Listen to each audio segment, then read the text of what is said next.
Okay, that don't work either. Hello, hello, hello. Testing 1 2, testing 1 2, testing 1 2 3 4.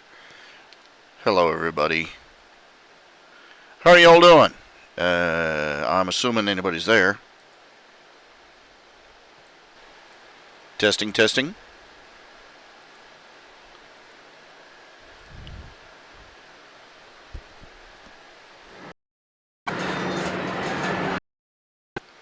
Okay. Don't know if you're there or not. Don't know if you can hear me. Don't know anything. I don't know nothing. So, here we go. Oh, crap. Bad stream. Keyframes.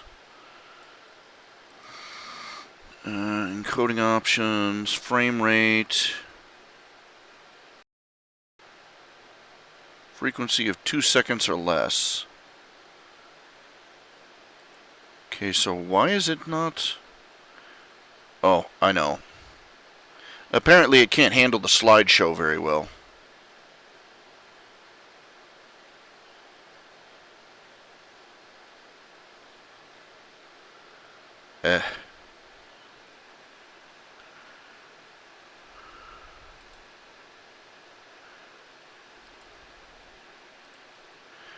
Hello, hello. How are y'all? Can anybody out there hear me? Is there anybody out there? This is Ralph Hayes calling to you through Spleen Squeezins.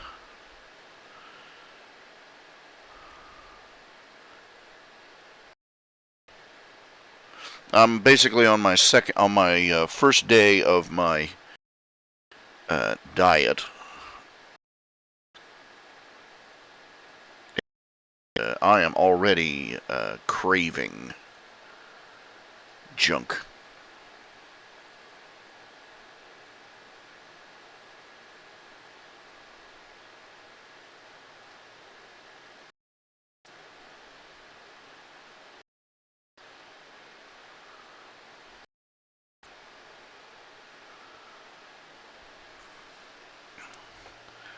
Please, come on, talk to me, folks. Talk to me.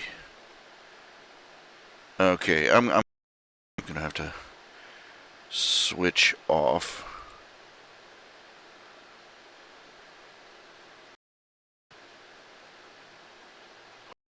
We'll hopefully that will help with the bandwidth problem a little bit. Still says bad. I don't know why. Can anybody out there hear me?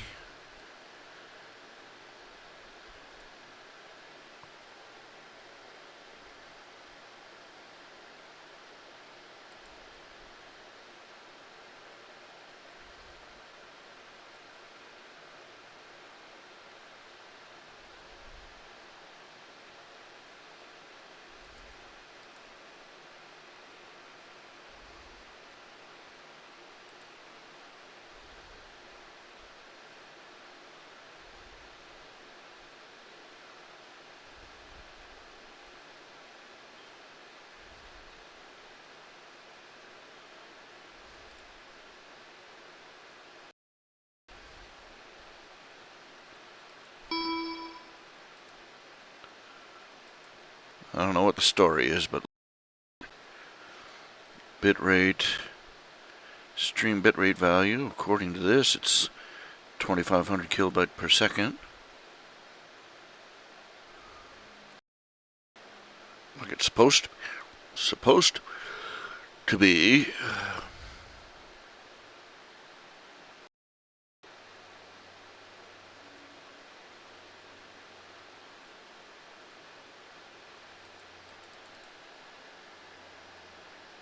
Okay, hold on just a second. I'm up the street.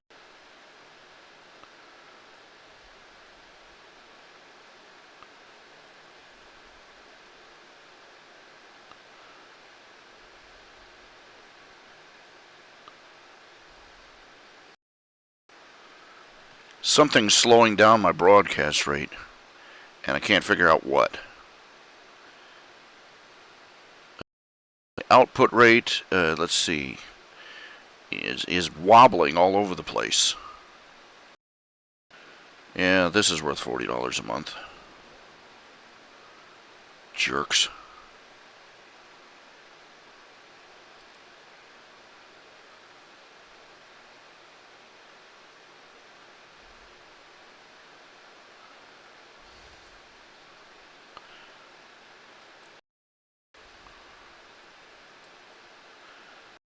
According to this, it's working now. God only knows why. I don't know what I changed.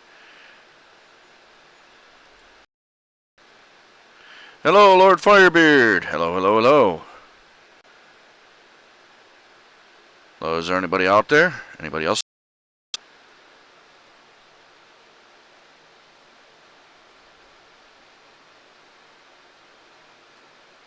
Okay, whatever I adjusted screwed up the broadcast here. Hold on a sec. Because the image is... Oh, good Lord, look at that mess. I don't know what I changed.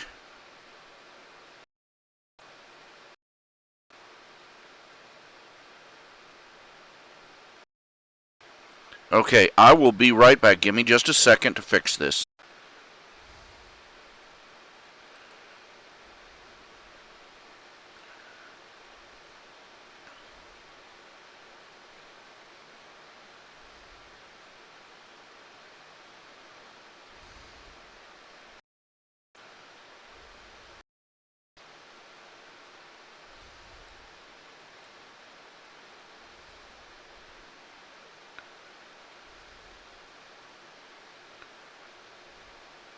I don't know if you can see or hear me or not. Because, oh man, this is a mess. Oh, the stream rate is perfect, healthy, you know. But the image is scrambled eggs. Let's see here, let's see here, let's see here. Image.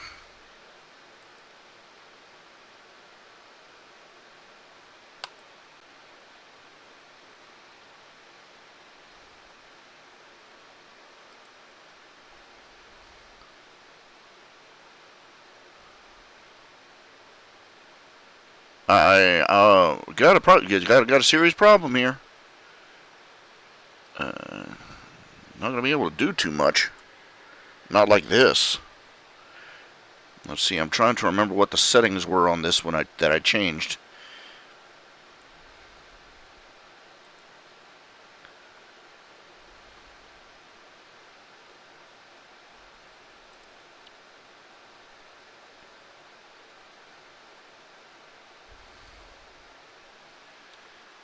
I'm going to turn this off and reboot it.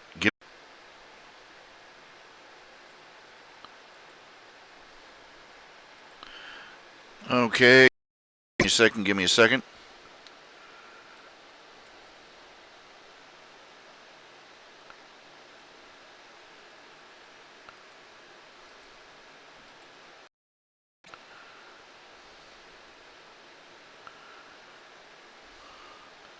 Okay, I don't know if you...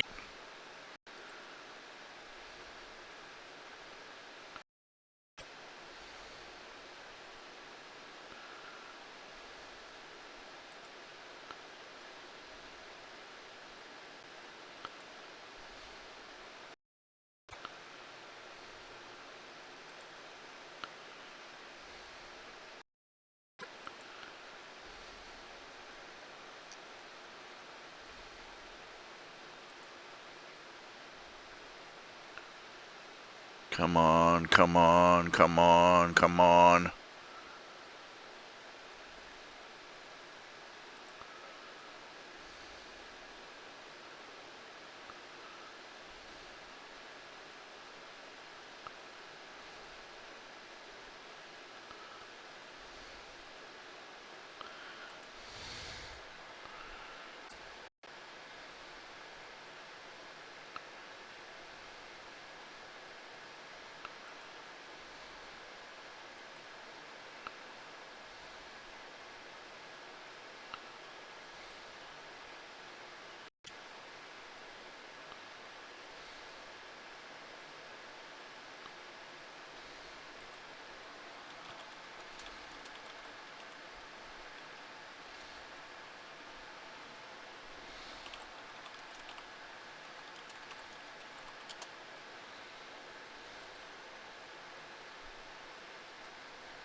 Okay, I don't know if you can hear me or not.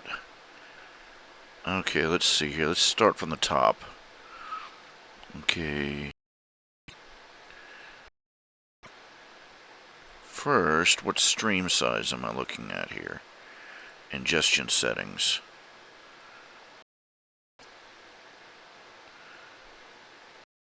$20 pixels, okay.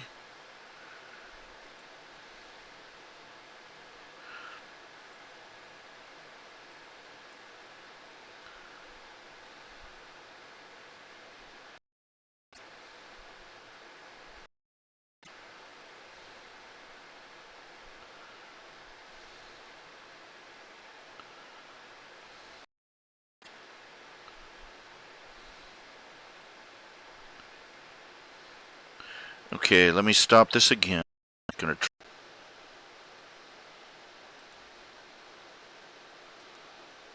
Here we go again.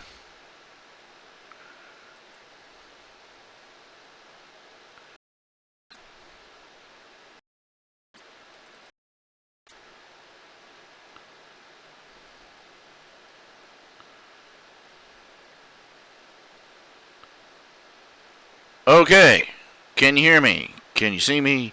Can you groove with me?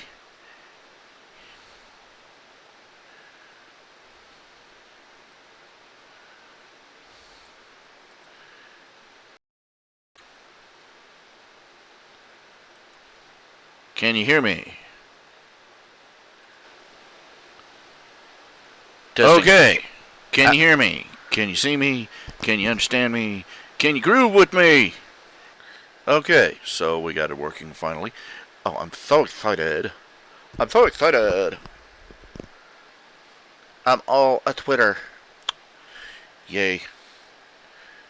Let's see. Let's stop this so we don't get back. Okay. Let's see here. Let's start the slideshow. Here we go. Just a quick little slideshow. Some art, some old, some new, some borrowed, some, well, none borrowed. And not too many that are blue, but there you go. Little samples of my artwork. Yay. For those of you who are wondering, I'm trying to get a few commissions in, whereas I have about half, somewhere between a half and a third of my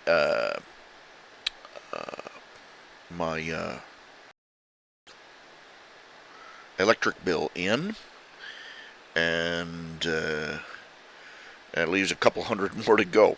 So my goal is to get, if I can get like 10 or 12 commissions, we're groovy.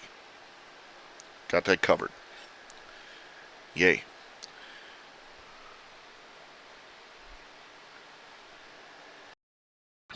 But I figure a few of my drawings here. Just to warm things up. This is an old drawing. It's old. It is many years old. This is the original Under the Lemon Tree cast. Back before I tried to revamp them. Now this here, superhero idea I had. I just thought that supervillains had some really huge blind spots in their behavior, and it occurred to me one day that with a taste for the Green Goblin's head, all he needs is a hook and an anchor, and that would be it. Just wait for that goblin glider to fly over. Twang, yeah! And I came up with the idea of a guy named whose code name was Cash Bounty. What he told them to write on the checks. And the run-of-the-mill supervillains he bagged out on the street. Silkworm basically was a hero who had the power to endless miles of webbing out of. That was his only superpower, except he was basically Spider-Man, nothing but endless web shooters. Barricade, a child, mute. His only power was a force field, so that he could level a building just by walking through it.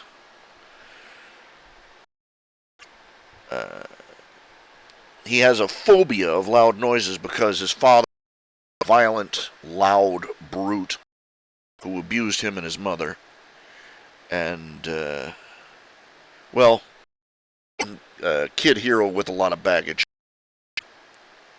And one of the things is that his force fields are absolutely soundproof.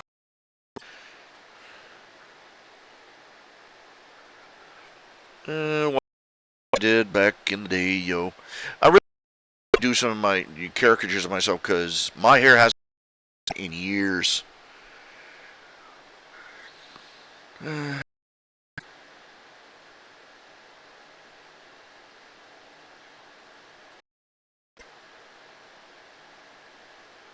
I've fiddled around with a lot of silly ideas. This here is Mole.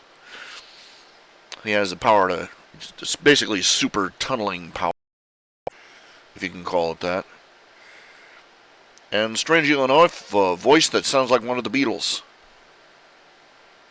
He sounds like Ringo. One of the commissions I've done over the years, anniversary for a charming couple.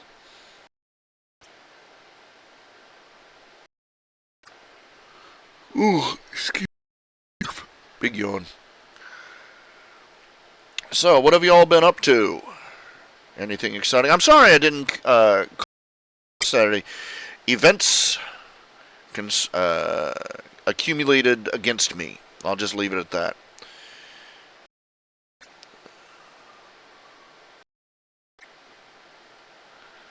And we need some background noise, not background music. Background something. It's rainy. Tin shack, here we go. Ooh, I love the rain. I love the rain. I love the rain. I don't know the rest of the words of the song, but I love rain in it. Okay. Back in the day when I could just out drawings like nobody's business.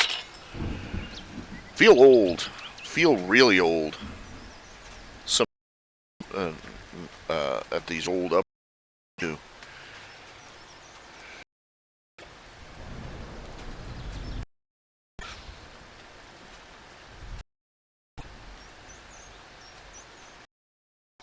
When you follow a path in life, you keep walking. You ever here's a rendering of a castle. This was purely Photoshop. It was a rendering of a castle as I pictured it in Tirnanag, where gravity is sort of optional, and multiple choice.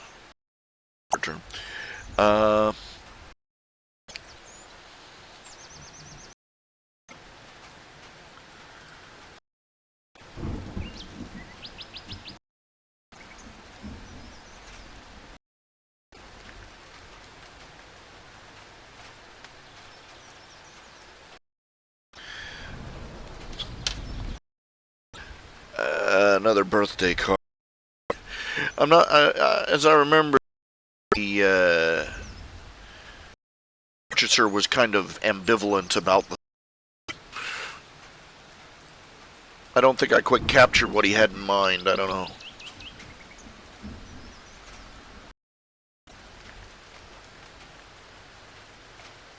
You know, when you go down life and you go a trail, and you keep going, and you keep going, and you keep going, and the trail starts getting fainter and fainter, and pretty soon you're not sure you're following a trail anymore. Some days, these days, you know.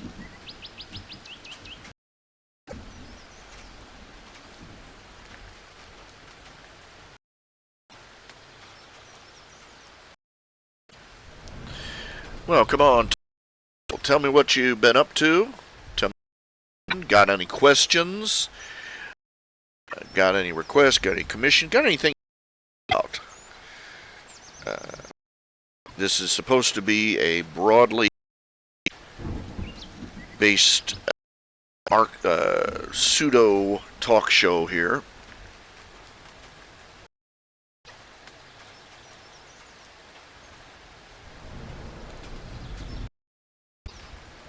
Come on, talk to me. Show me some love.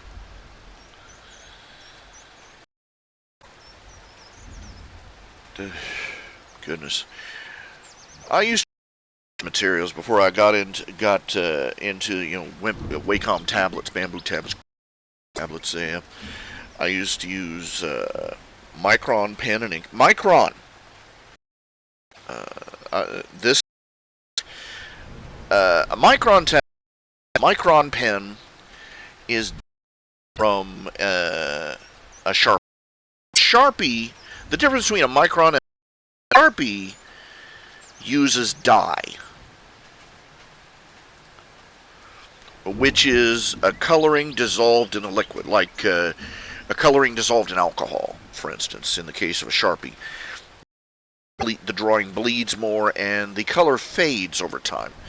Now, if you want something that is archival, last forever and a day, you use a Micron, because Microns are the only out there that use pigment, which is a ground substance suspended in a liquid and not fade.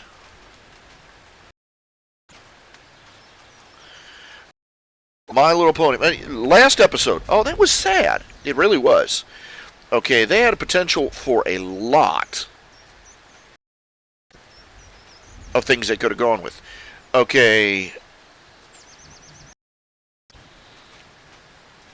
Apparently, the only vice they could think up for as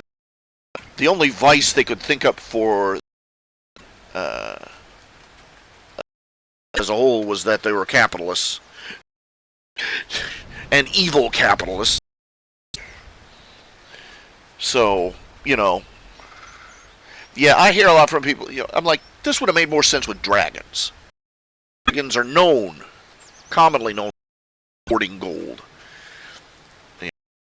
No, they went with the griffins, and every smart arse on the internet is like, according to the griffins were hoarders of gold and I'm like, good for you, Poindexter.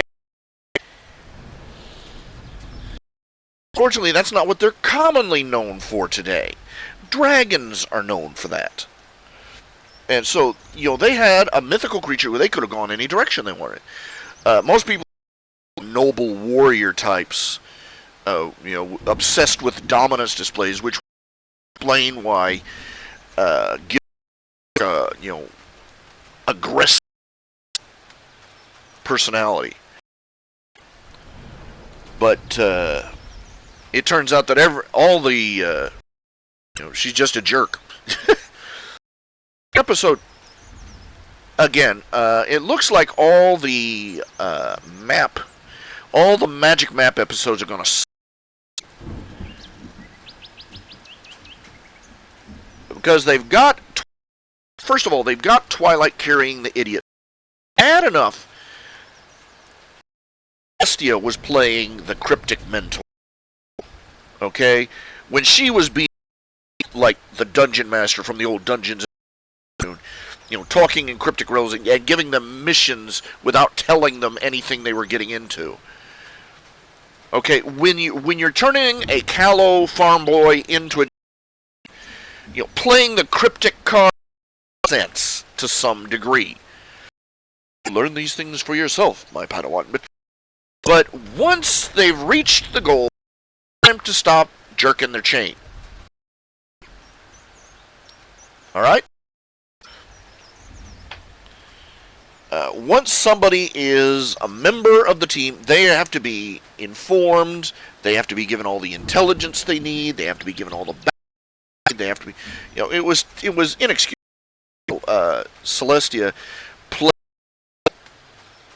I've already addressed parting words, during the Crystal Empire, that BS. Oh, the Crystal Empire is an important test for you. Never mind the ponies that are actually living there, who might have a fate worse than death if she fails. But they're still doing it with her. And now, of Celeste, she's cryptic mentor is a table.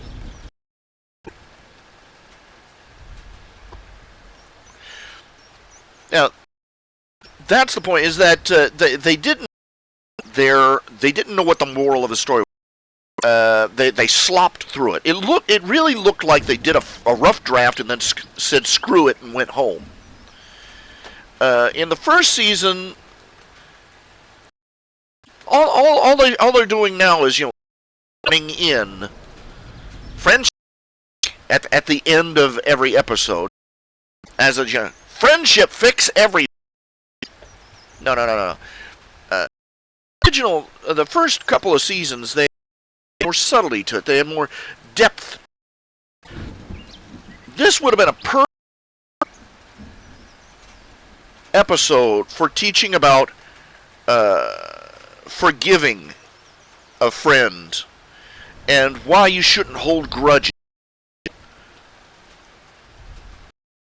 That is, in keeping friends, is that knowing that they're going to screw times, and learning to forgive them because they're important to you, and because they'll need to forgive you too.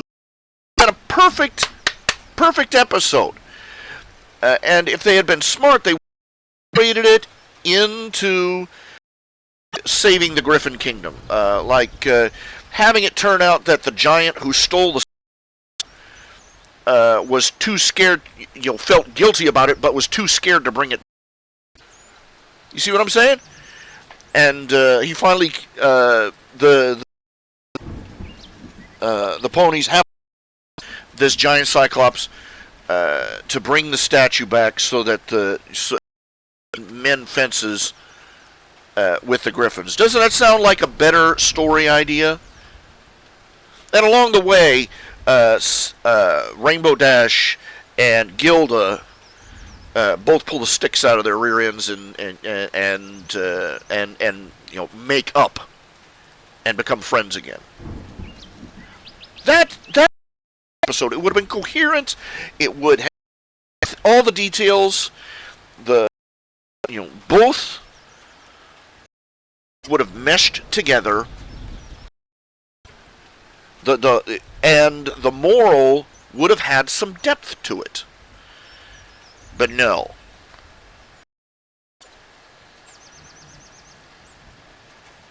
And apparently somebody thought it was a reference to scones in the story. Griffin scones. Oh, cripes. And Griffin scones with baking soda were the secret to magic of friendship. What the hell? Drugs involved in this writing session, really. But just so you know, there is a called the Stone of Destiny. It's a real Stone of Destiny. It's also known as the Stone of Scone. Kings of Scotland were crowned. They were supposed to stand on a stone. According to ancient folklore, if the true King of Scotland stood on the stone, it would roar in joy that the true king had returned.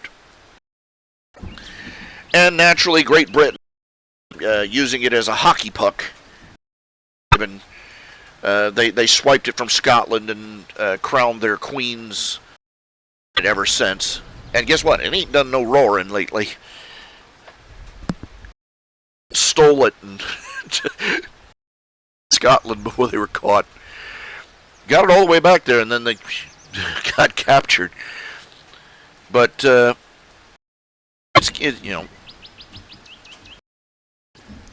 obviously the statue has been some sort of stone of scone for the.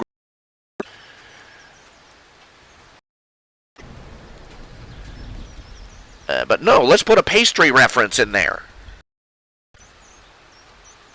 I'm not a real big fan of like that are the reason for the racist whole well-being. Losing a symbol of your pride can have a devastating. That's why sports teams steal each other's mascots and commemorative statues and crap all the time. That's why they capture people's flags. The genuine, real life scone away from Scotland and haul it all the way to England. Just to, it was a mortal to the self-esteem of the Scottish people. It doesn't have to be it doesn't have to be magical to have meaning.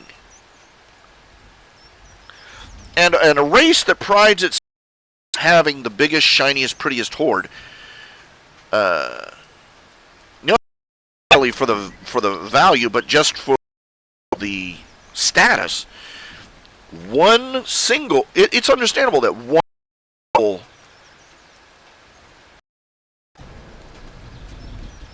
priceless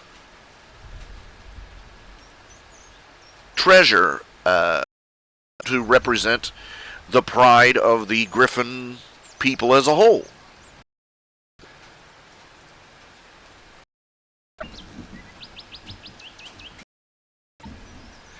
Yeah, it was such an episode today. The animators just, man, I mean, come on.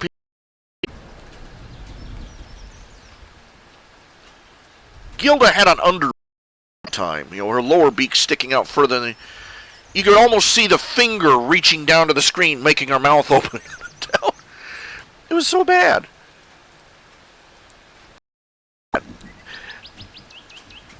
It was just a really substantial. It could have been. I've sat here and just off the cuff, I've come up with a better plot than what they did. And they have an entire team of grossly overpaid writers and animators.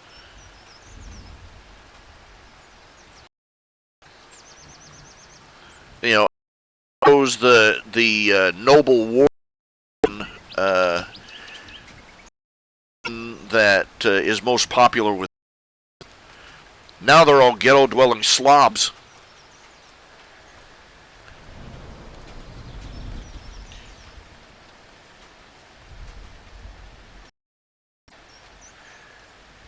Well, let's put it this way. If you don't get...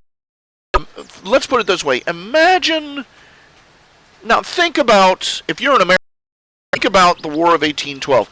How the into Washington and burned the White House. It's been a couple hundred years. We're still kind of honked about that one. That was a serious blow to national pride.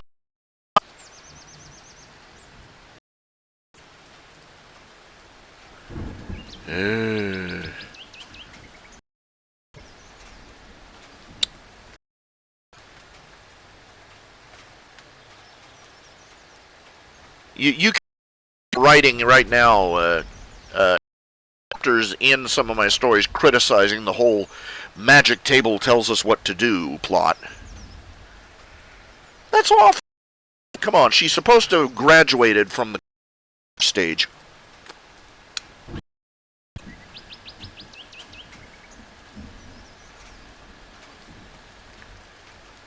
It aggravates me, it bugs me, it bugs me at a mental level. And what this episode says about Equestria is absolutely terrible. Think about it. Twilight Sparkle is the ruler, one of the co-rulers of Equestria. She's a princess. She's supposed to have access to their intelligence, their latest diplomatic information. The latest spy information. She's supposed to be in the loop, but current information she had, neighboring nation was at least a couple of decades.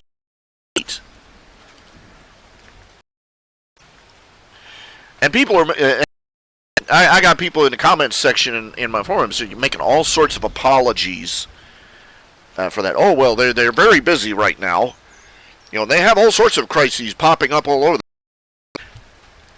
Look, the more your country has international emergencies, the more on the ball you're going to be about collecting information and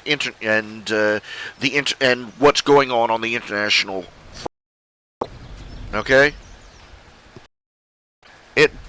There's an excuse for it. I mean, the fact that the Griffin Empire basically imploded. They don't even have a king anymore. That would kind of make the news in a neighboring country.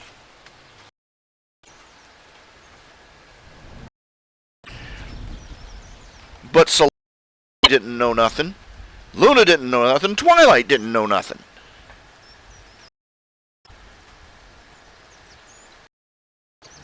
And her response to the magic table, two of them, oh, well, I'll just sit here and do princess.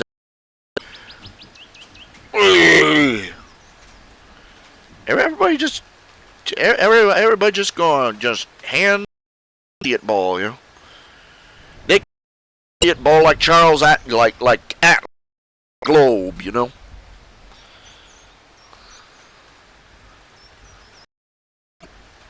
And yes, that's good. This is where I get most of my story idea thing, is critical colossal plot holes in the main show. I said this back when they made Twilight a princess. Yeah, the fans are going to be doing the heavy lifting from here on out. The fans are going to be the ones producing the good Friendship is Magic.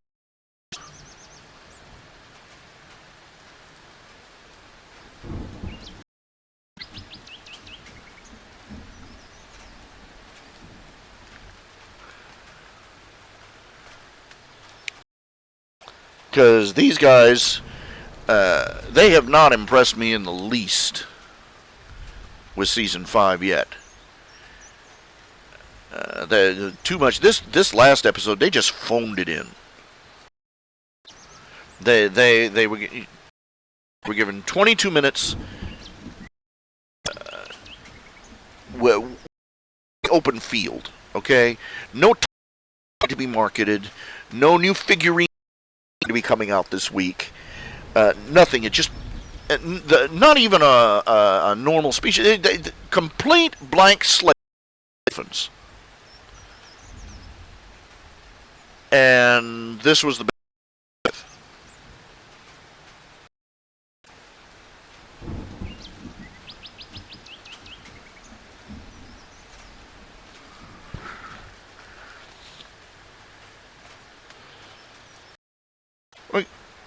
Okay, let's, you know, the AI thing. You know, you're talking about an anime where they had an AI that gave team members at a time to go on missions. Okay? They're not even getting whatever. I'm going to get AI would tell them at least basically what their mission was. And I guess give them a little information.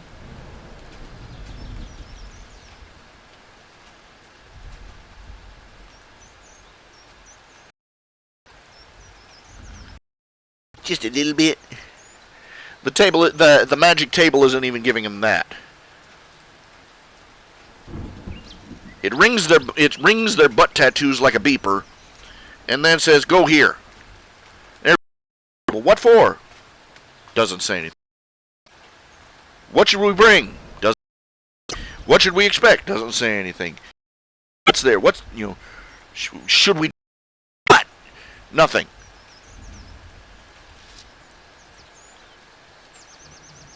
If somebody didn't leave the table until somebody came out with an answer on my mission, okay? And if no information, I would be rooting around for the user's manual on this uninformative piece of junk that was presuming to tell me where.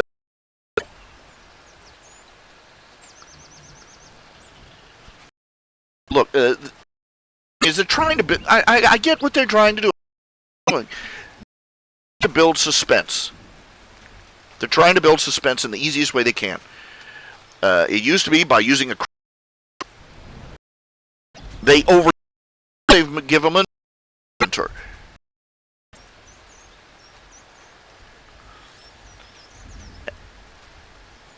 It's a bad plot. Once or twice, you can use the we can't tell you plot. Once or twice in a blue moon. But beyond that, it's overused.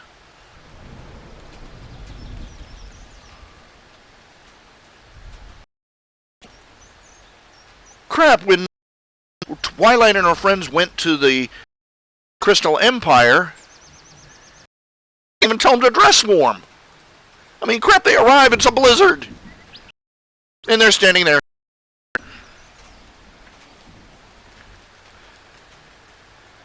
Rarity didn't even bring a scarf that time.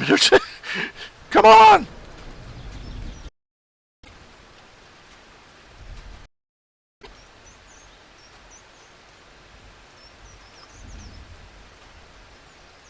The latest chapter I'm working on of the Great Alicorn Hunt, Estia has commissioned Daring Do to figure out what the 6 with 6 locks is, and to try and find the keys.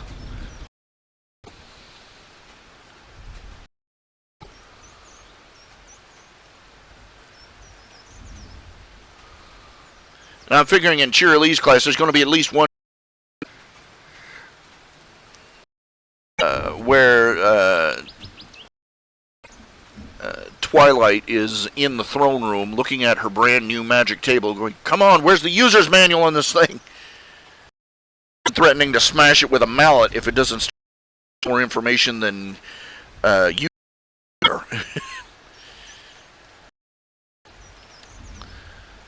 Really, man, it's like they in my neighborhood to the walls waiting to find out plot device is going to annoy me the most. One for the next episode.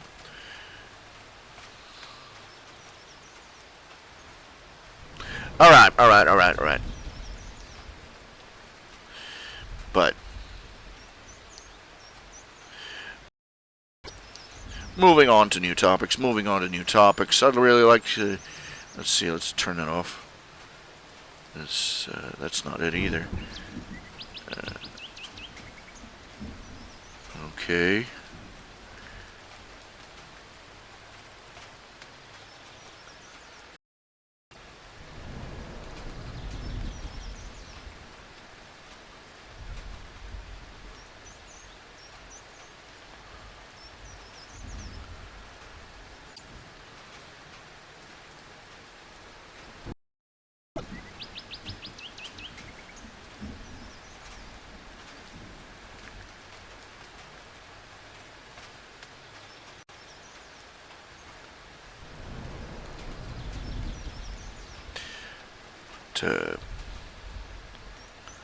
Come on, computer. Oh, come on. Let's move on to a different topic. I've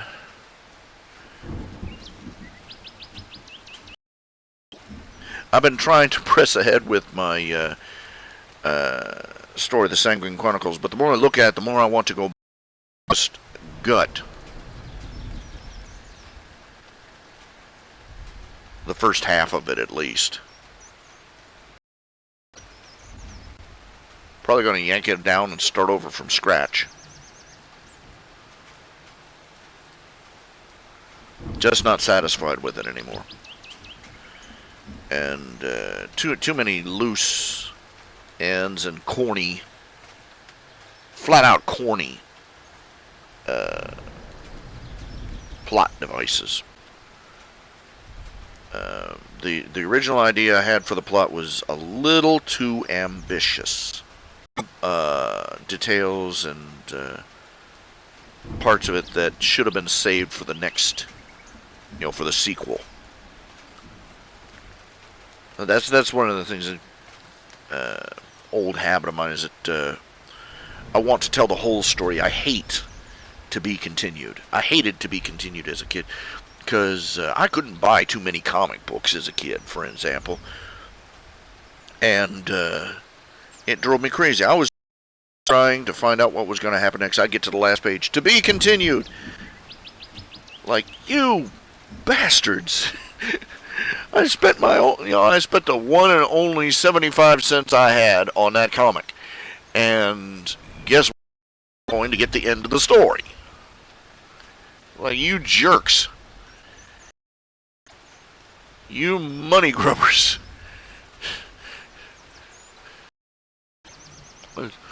Not a happy camper about that. Not in the least.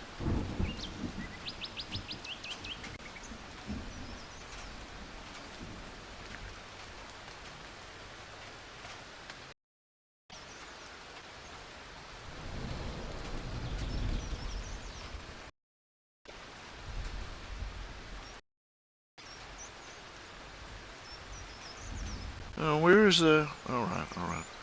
Let's try the other one.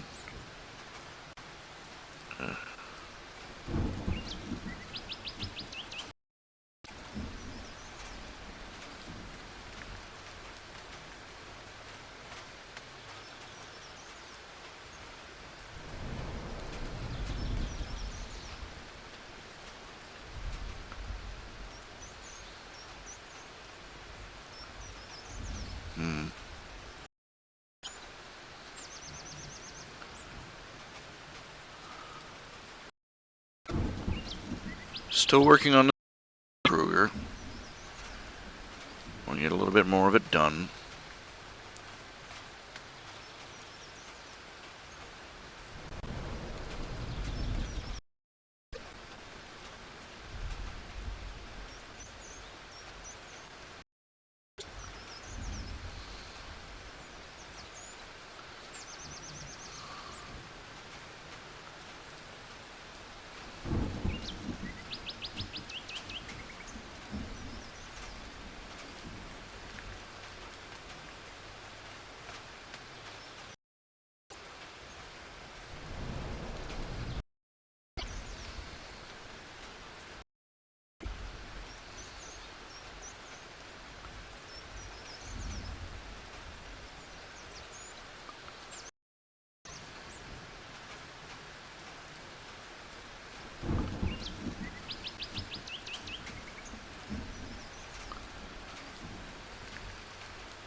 Okay, let's see all we have here. We have Riley King and Lord Firebeard, and that's about it. So come on, guys, talk to me. Talk to me. What you got to say? Got anything to say? Got anything to do?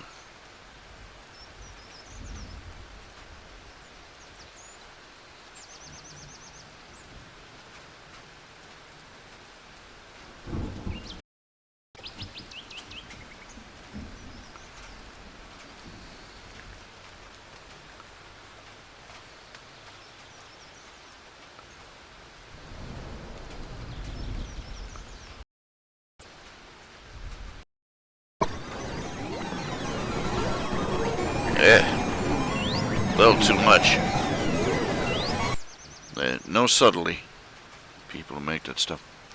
Alright.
keep hope. I keep looking for a arcade background sound.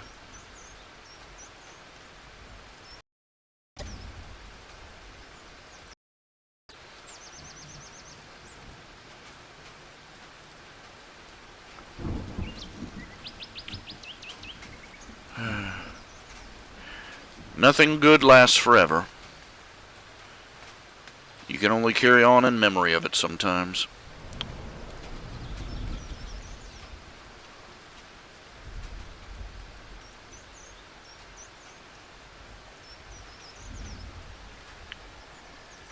Well, anyway, one of the things about last episode, you're left wondering how the heck it is that Equestria is so out of touch. So out of touch that it doesn't even notice when a neighboring empire collapses. I mean, people make jokes about Americans being oblivious to anything outside their borders. Doggone it. We when the Soviet Union fell.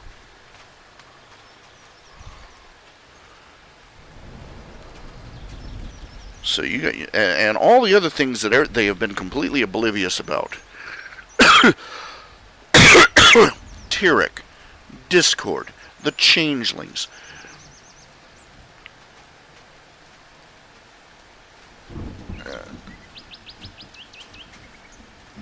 Who else? They even forgot about Nightmare Moon in no time flat. And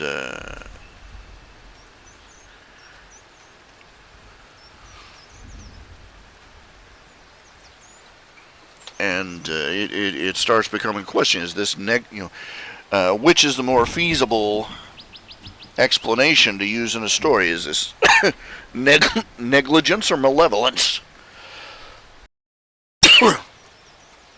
I'm thinking, it starts to bring mind Ba Sing Se. Remember that?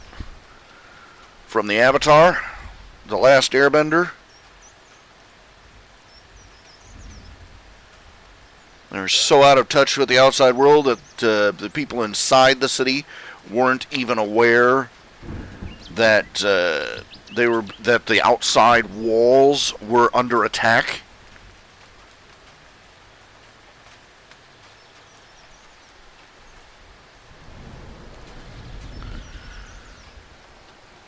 And considering that they have a princess sitting, they have princesses sitting on the throne that were kicking around they were around when the first time Tyrek showed up, and the first time Discord showed up, and the first time Sombra showed up. And you can't convince me they didn't know, that the changelings fell out of the sky from nowhere. But they are not keeping their people up to date.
You wonder, is Celestia going senile?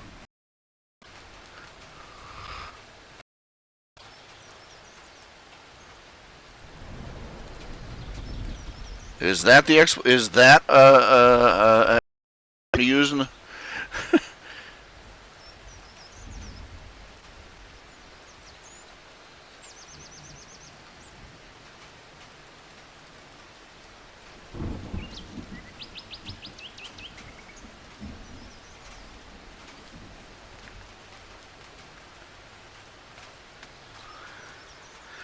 Oh, excuse me. Oh yeah, that's gonna come a cropper soon enough, Riley King. Luna may have managed to enjoy herself on Nightmare Night, but she's gonna have a bone to pick with Celestia about the fact that the holiday existed in the first place.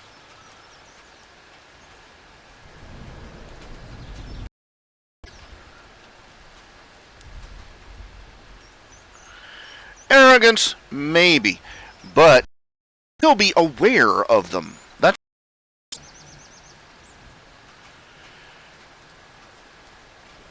I cannot. I cannot. I am literally having trouble conceiving of a society that is so idyllic and pastoral and all that as is portrayed in the show, but is completely oblivious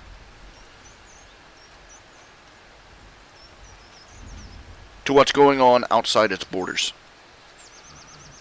Right next door.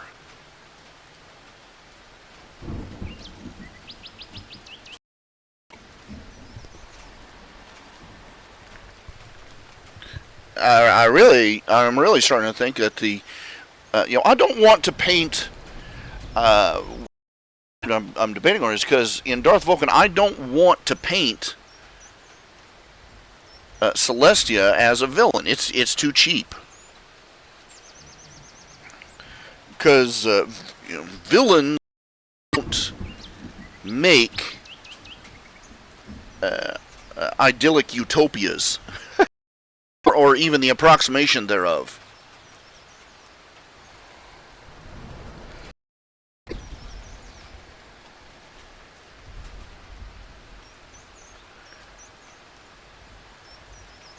So when this all all these issues, her cryptic her cryptic mentor statistics, it's her out of sight, out of mind. Her entire culture's out of sight, out of mind approach to dealing with problems. It's either she is suppressing knowledge, or she's going barmy, and and not keeping her society informed and up to date and on the ball.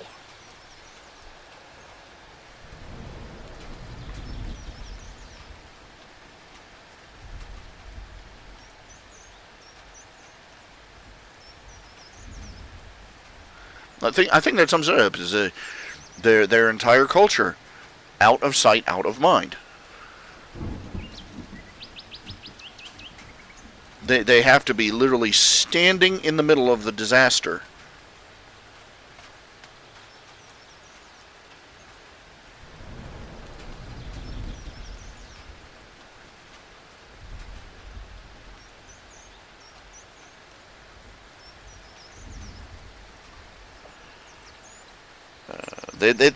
I mean, it's a good summation of all the issues I've had with the show so far. The fact that they were completely oblivious to their own history. That Nightmare Moon. That how many times sealed evil in a can has caught them by surprise. The fact that they, despite setting up ridiculous levels of security for the Canterlot wedding, they were completely unprepared for a changeling attack from within. The fact that they were unprepared for the return of the Crystal Empire. They were unprepared for the return of Nightmare Moon. They were unprepared for Tyrek, even though earlier on in a previous season, Tyrek escapes from Tartarus. Cerberus abandons his post at Tartarus, and months, and in an entire season later, it turns out that Tyrek back door while this was going on, and nobody took count.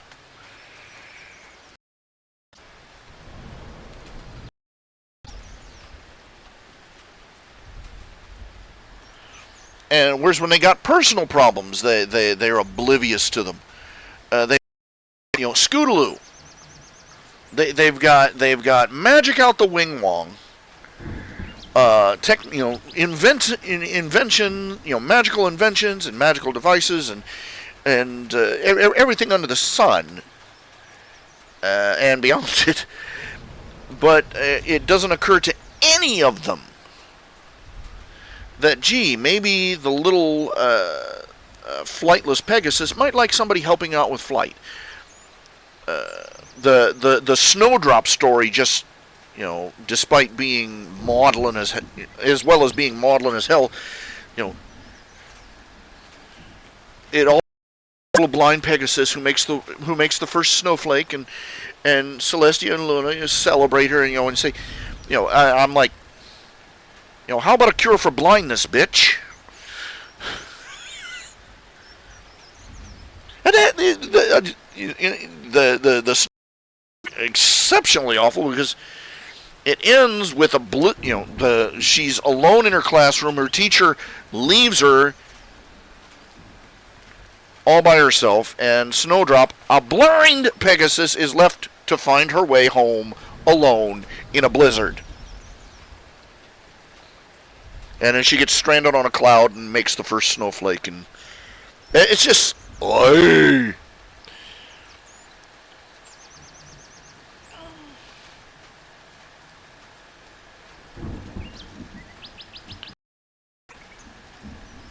Twilight nearly blows a circuit because her homework's late, and her friends can't seem to take it seriously. It's out of sight, out of mind. Scootaloo is sitting right there, crippled. They put more effort into making a turtle fly than they have put in 5 seasons into helping Scootaloo fly, and that's just kind of sick. That really is. A turtle can't fly. Rainbow Dash wants a pet turtle, but turtles can't fly, and they're all over that problem. But Scootaloo, a Pegasus, can't fly, and the most you get is a inspirational speech from Ray. You're handy capable. Just oy. And now they have to learn accident from a magic table that the Griffin Empire has flushed itself down the commode.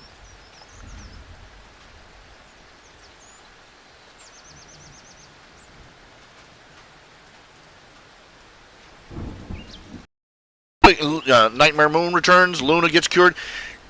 Whole season, never see her again. Out of sight, out of mind. Nobody asks.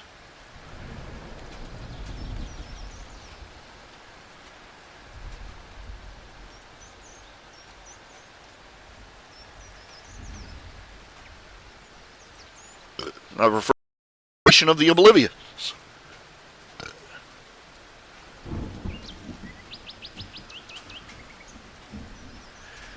I don't think she's suppressing knowledge. I just don't think that there is just something about they are oblivious to anything that isn't right in their faces.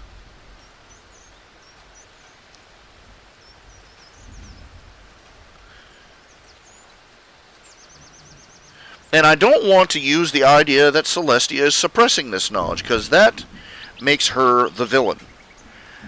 And the whole point of the story of Darth Vulcan is that no, they're not villains. Celestia is not a villain. Neither is Luna. Neither is Twilight. Neither is Cadence. None of them are villains. None of the ponies are the bad guys. They're just flawed. Less than perfect.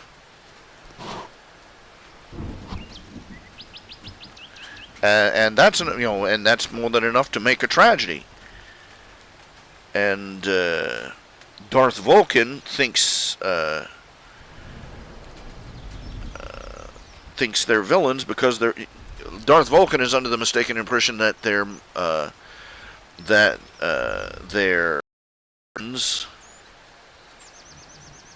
of incompetence when they're not. They're just flawed.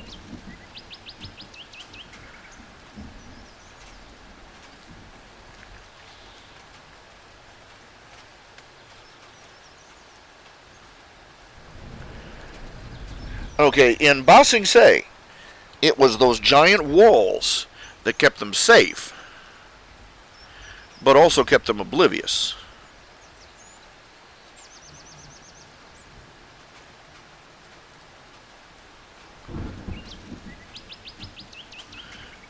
You could argue, one might suggest that Equestria is under some sort of protective aura of some sort, or a protective wall of magic, or something like that. But that doesn't explain how they're able to ignore the interior problems.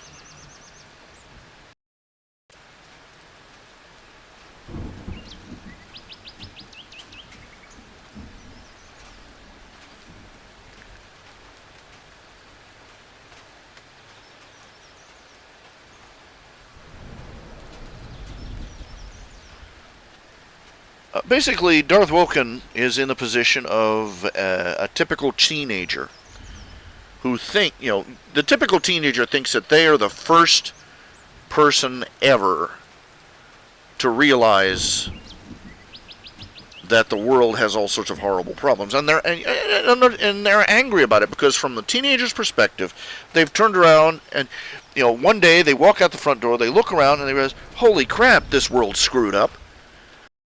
At their parents, who have not prepared them for this, or who have tried and failed, and said, what the hell did you do to the world while I wasn't looking?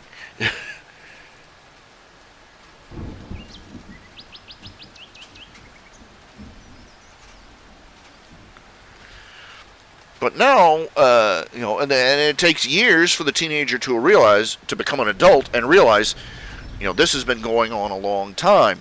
And the reason that adults don't go on protest marches and rallying up Woodstock and type events to try and change the world is because they found that going about the day quietly had more effect. And that big theatric shows of changing the world often backfire. But to a teenager, the fact that their parents aren't up in arms over the catastrophes all around them makes it look like the adults around them are negligent. But Darth Vulcan is in the unusual position of actually being right about it. He's in a world where the supposed adults are blissfully negligent.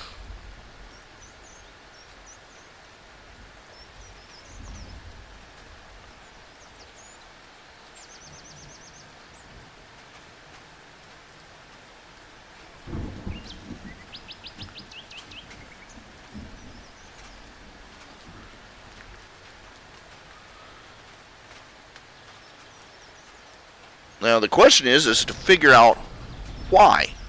And how have they maintained this Lotus Eater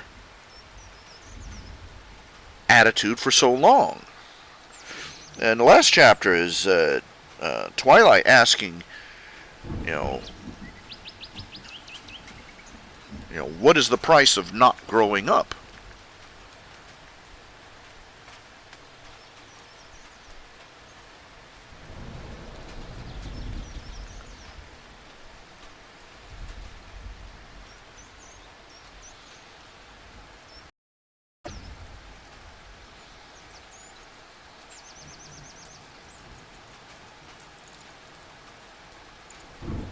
I'm tempted. I have a couple of ideas.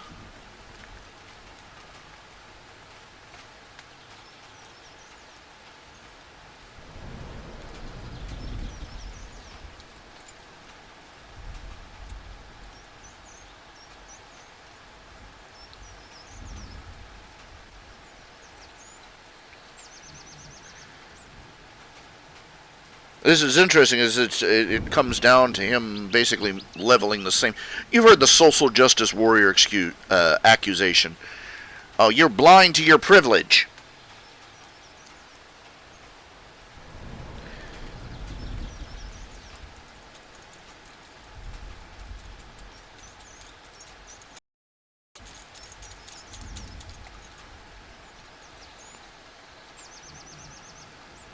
Which is ironic, considering the average social justice warrior is completely oblivious to the privileges that they enjoy that enable them to be such a raging asshat with impunity.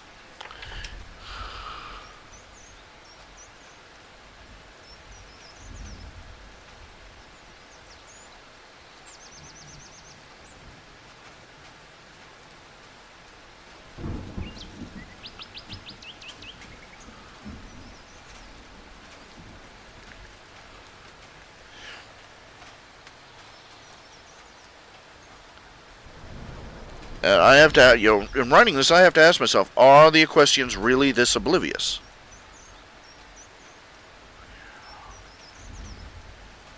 Or has Darth Vulcan just basically caught them on a bad day?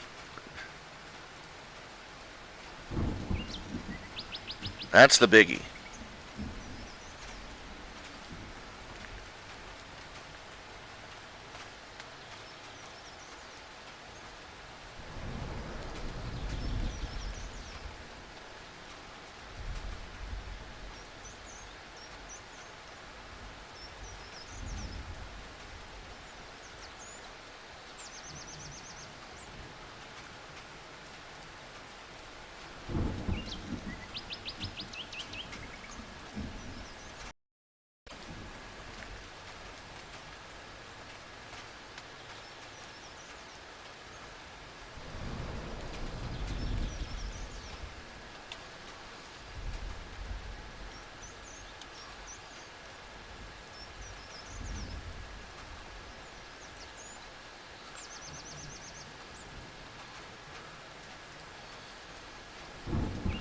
I'm trying to look at this. I'm trying to formulate a way that they are somewhat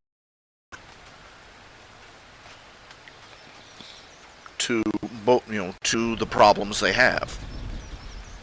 They obviously are, because they've already had at least 2 or 3 different situations crop up with Darth Vulcan poking them with a stick.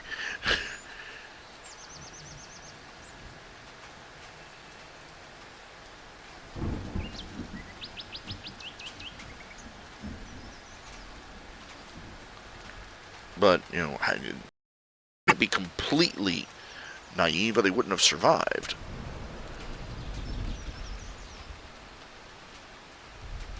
And why are they naive?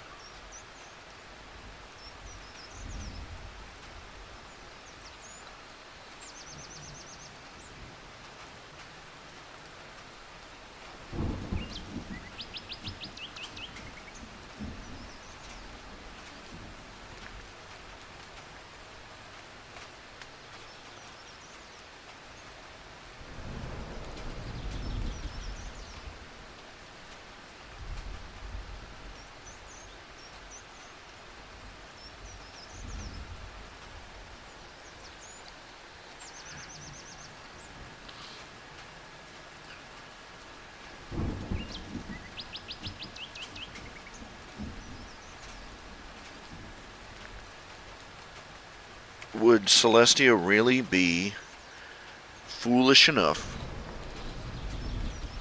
to try and mother an entire nation so much that they're incapable of taking care of themselves or being aware of what's going on around them?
Oh, Conversion Bureau? No, we're not talking about Conversion Bureau. I'm talking about Darth Vulcan. Ebony Griffin. Basically, it's come down to is the most recent episode show. They get another one of those magic table missions. Two of them are sent. Pinkie Pie and Rainbow Dash are sent to Griffinstone, the capital of the Griffin Kingdom. And they don't find out till they get there that the Griffin Kingdom collapsed decades ago. Not even Twilight knew this.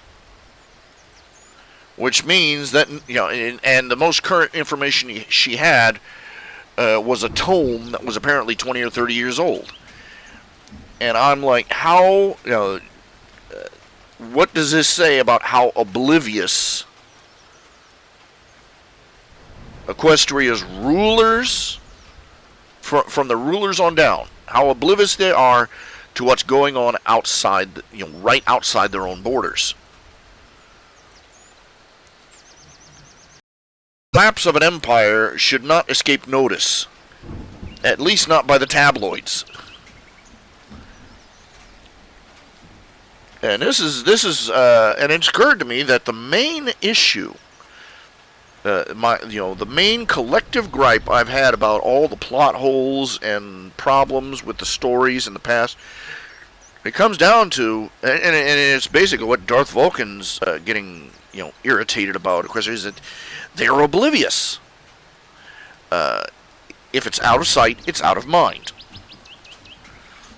They are constantly being caught with their pants down by sealed evil in a can. Discord, Tyrek, Sombra, Nightmare Moon. Even when they know, even when they got the date written down when the villain's supposed to come back, they're clueless. And Celestia hasn't, Celestia does not keep anybody in her kingdom informed. I mean, their former knight princess come back in there, and everybody's standing around going, "Who the bleep are you?"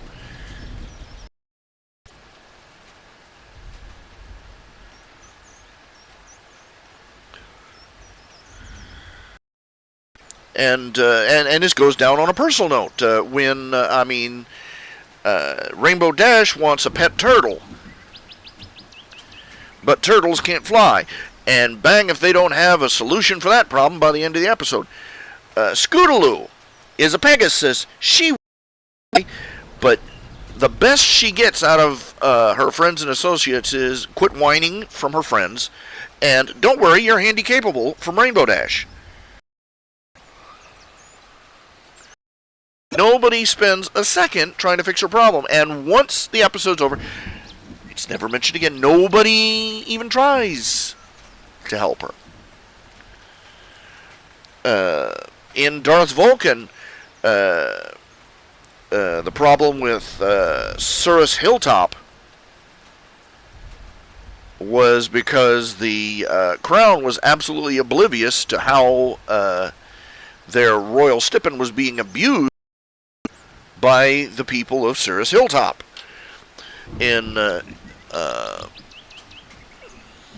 And now they got an episode that, an empire collapses right next door, and nobody knows about it until a couple of random ponies go there on a Magic MacGuffin mission. They even when they know what's coming, even when they prepare, they were totally unprepared for the changelings.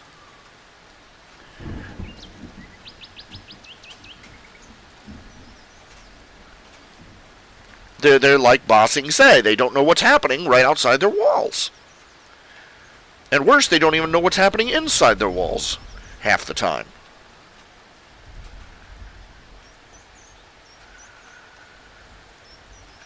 The problem with this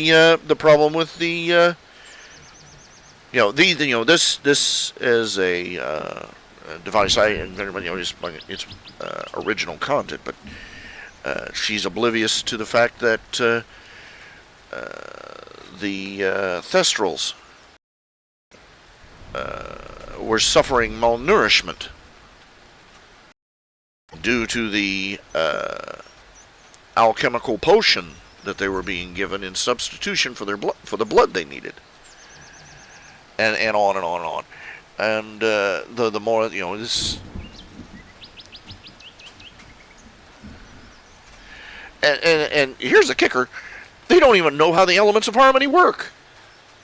They just grab them, put them together, and hit whatever the problem is with an orbital friendship beam. They don't know how they work. They don't know why they work. They don't know They don't know how to switch them from the moon to turn to stone or back. They finally give the dang things back to the tree, and then they end up with a magic castle with a magic table that doesn't tell them any more than that either. It just gets me. It just flies right up my nose, The recurring problem series can be summed up as out of sight, out of mind. They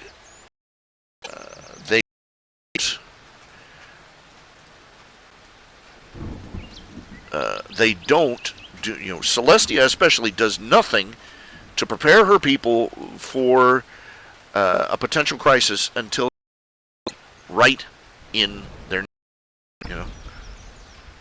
just right under their nose.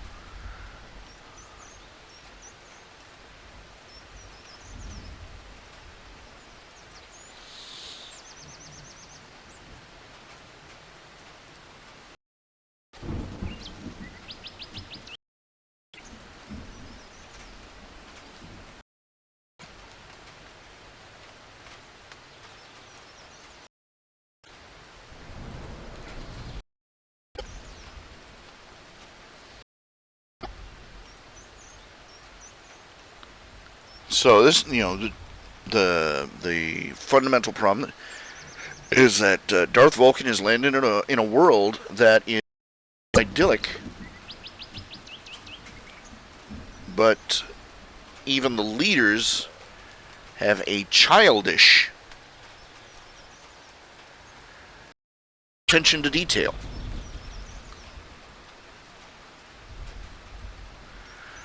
And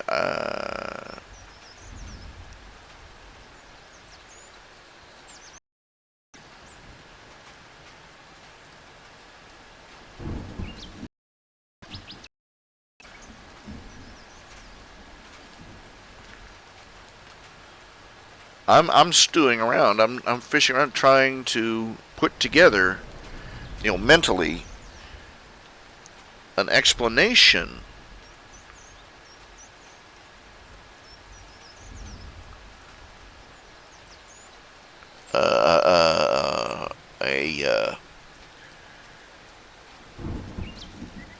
a feasible explanation as to why Austria is in this situation.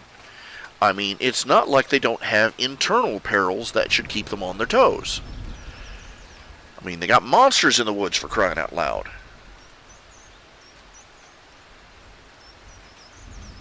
Now, consider how they reacted to a zebra. They acted like she landed in a flying saucer.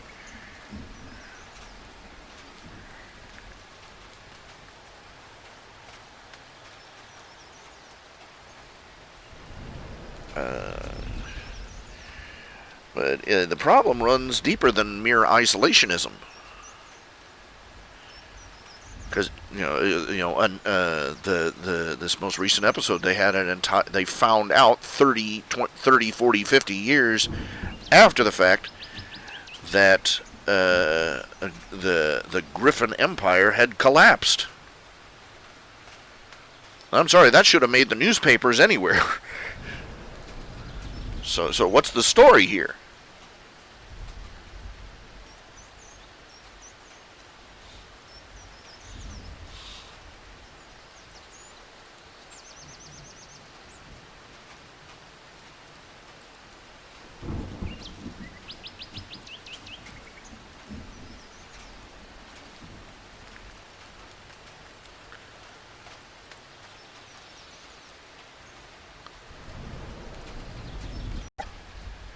what is it that's turning Equestria into a nation of Lotus Eaters?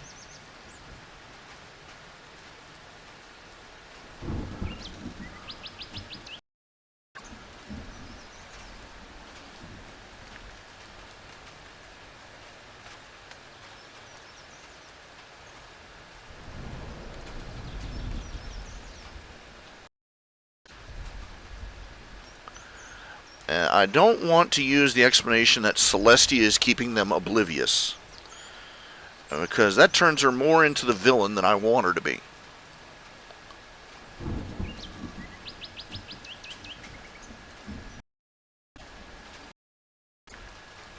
Now, canonically, you can't blame it all on Celestia anymore, because now Twilight doesn't have a cryptic mentor anymore.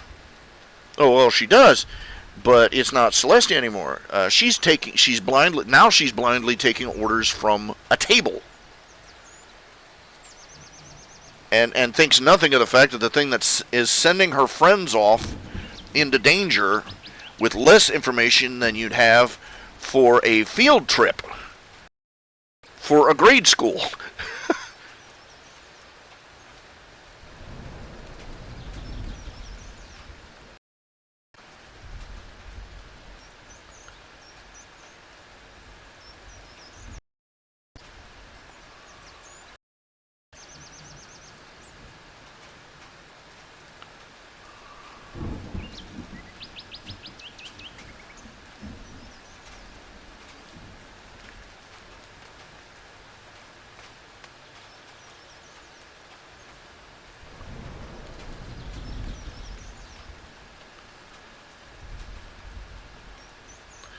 Now, the right that because they're trying to sense. The problem is they've overused the trope. The mystery mission trope can only be used once or twice before it gets stale.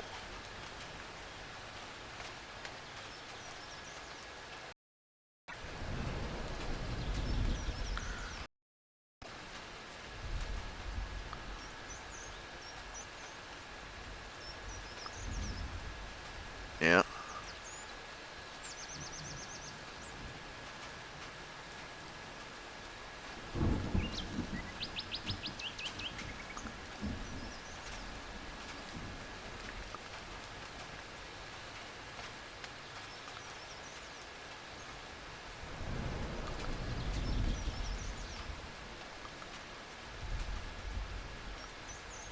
Yeah, they don't want exposition. That's sloppy writing. It's lazy writing. It's stupid writing. The adventure team can still be informed of the basics. Where are you going? Why are you going there? And you can even drop explanations as to why they don't know any more than they do currently. But again, this is something you don't want to overuse. But if you worked for a department, if you worked for any kind of agency that did nothing to prepare you, you were supposed to go on, travel out and do work, odd jobs for these people in various locations, and the only thing they did was give you a map telling you where to go. You would refuse to leave the office until somebody gave you some information.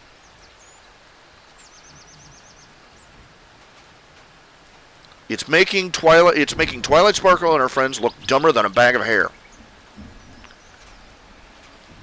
I hate that thing. It's a bad plot device.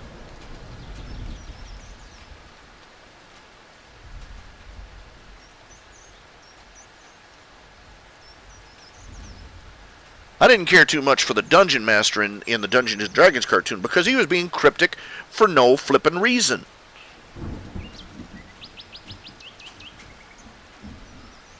He takes a bunch of kids from Earth, puts them in the Dungeons and Dragons world, and then gives them cryptic riddles before sending them off into life-endangering peril.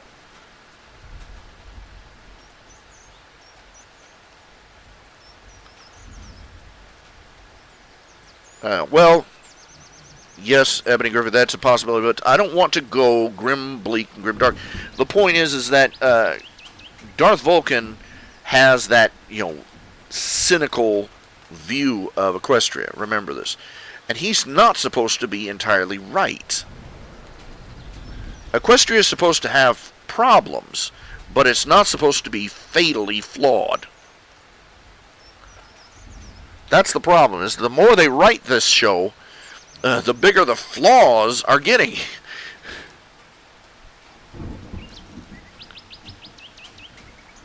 I watched the episode. What? Griffinstone collapsed, and Twilight, Princess Twilight, Princess of Equestria, did not know this. Little Miss Search Fit herself did not know this, which means that nobody else in the kingdom knew this. Not Celestia, not Luna, not anybody. But the cryptic table knew.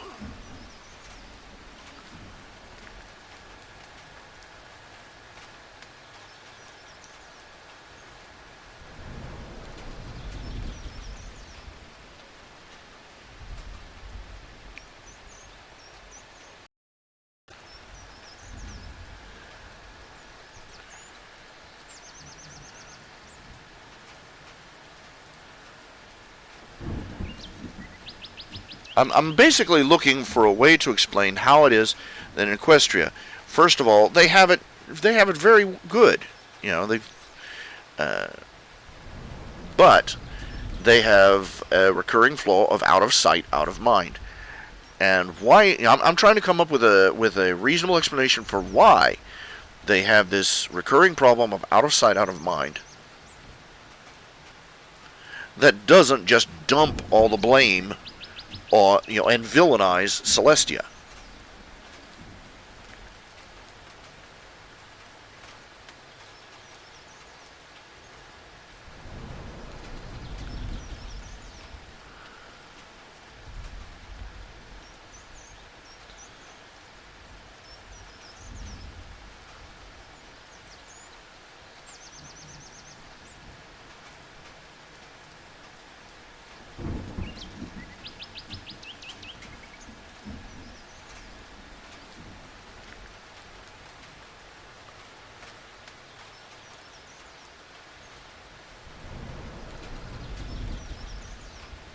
Oh, well, Ebony Griffin, spoilers.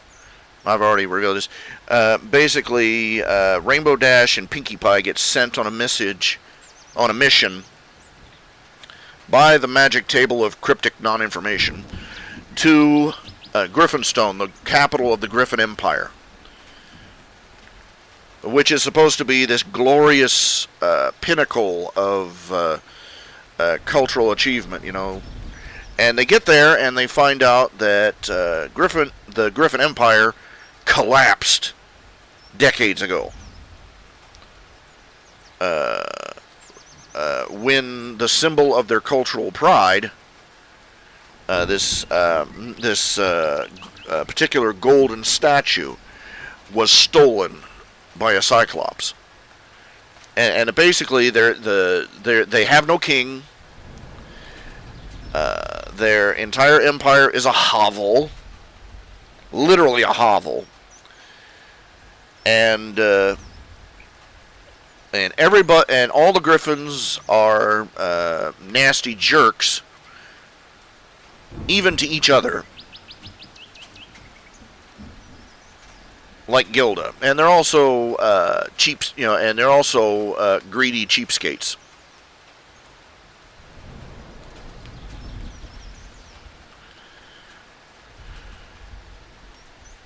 Who wear fezzes for some reason.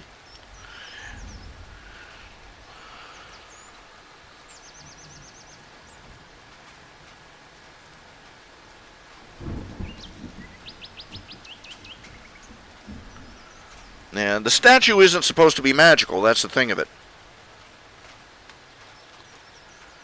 It was just their symbol of cultural pride.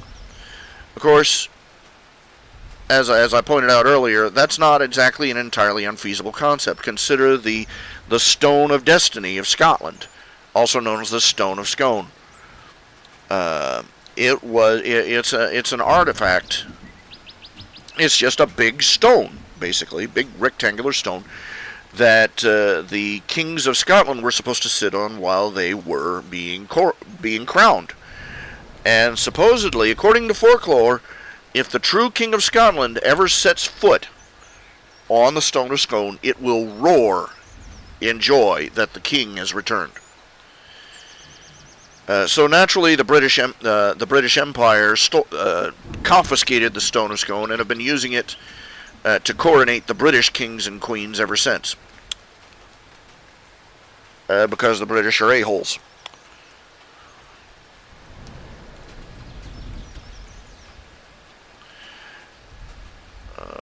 The fact that during the War of 1812 burned the White House. They invaded, burned the Capitol and burned the White House. And that blow to our pride still stings considerably.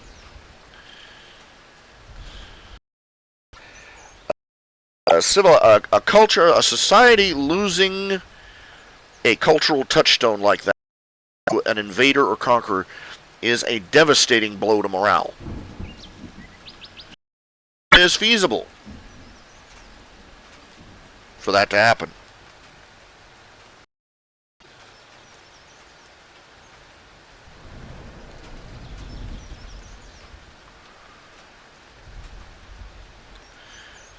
For a nation to lose some major cultural icon, and for the king to be dethroned and the nation to fall into disrepair because of it, it's not exactly an unheard of concept.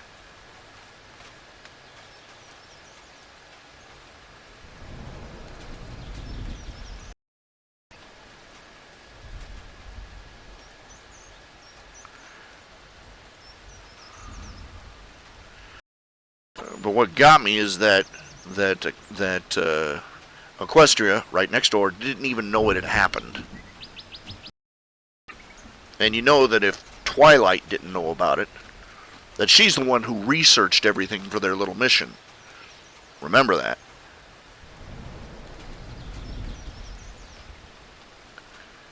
For Twilight not to know it, that means nobody in Equestria knew it.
You're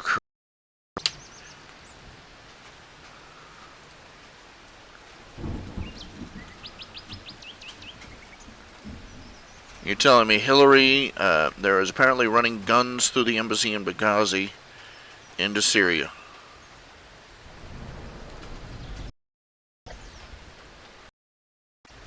Now, are they going to say this was why the people were, quote unquote, provoked into killing our diplomat? Because I'm guessing that's the way the ball's going to bounce.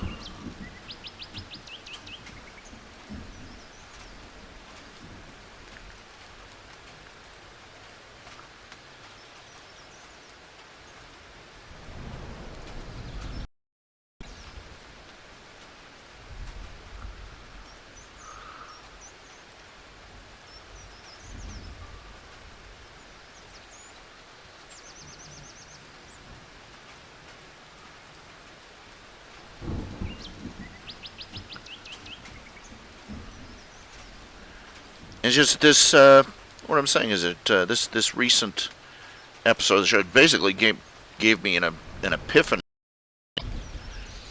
Because I realized this is what infuriates me most about the very. This is the common problem. The episodes that make me angriest.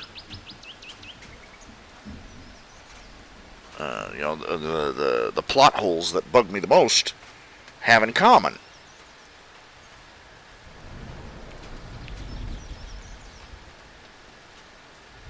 It's out of sight, like I said, out of sight, out of mind.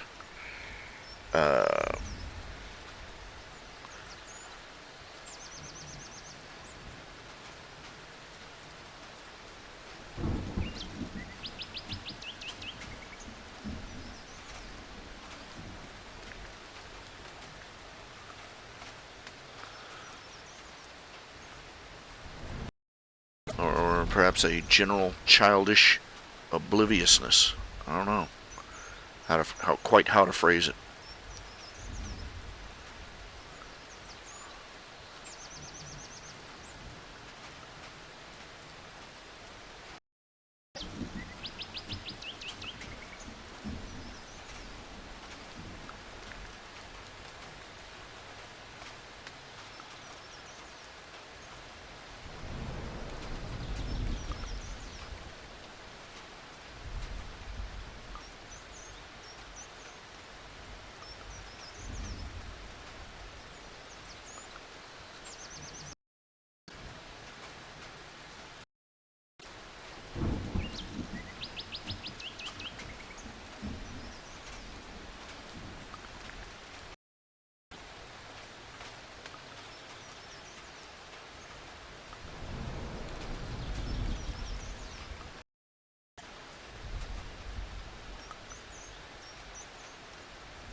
Now,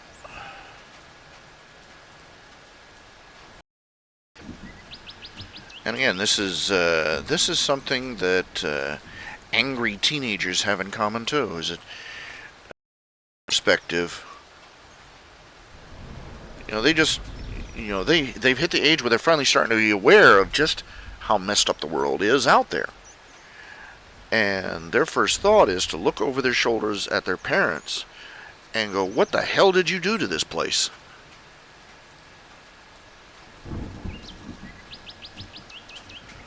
And why aren't you doing something about it? And from their perspective, the lack of act on the part of other people is proof that nobody cares. Or that they don't care, that the people in question don't care at all. This is why you see teenagers and 20-somethings going out all these marches and parades and stuff. Not to discount the not to discount the influence of protests and the like to affect change, because they do from time to time, but it's telling that the young are the first ones to get up in arms. And they mistake their parents' lack of energy for that kind of theatrics for apathy.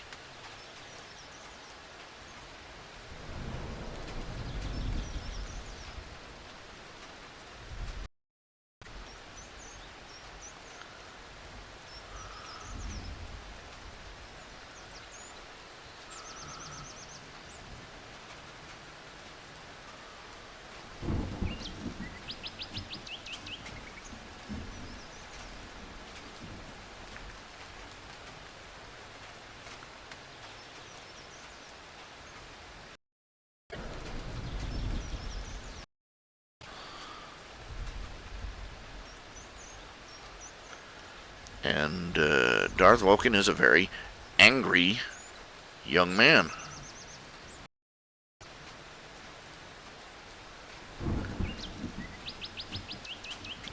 And he has landed in a world where everybody seems to be living with their heads stuck up in a cotton candy cloud.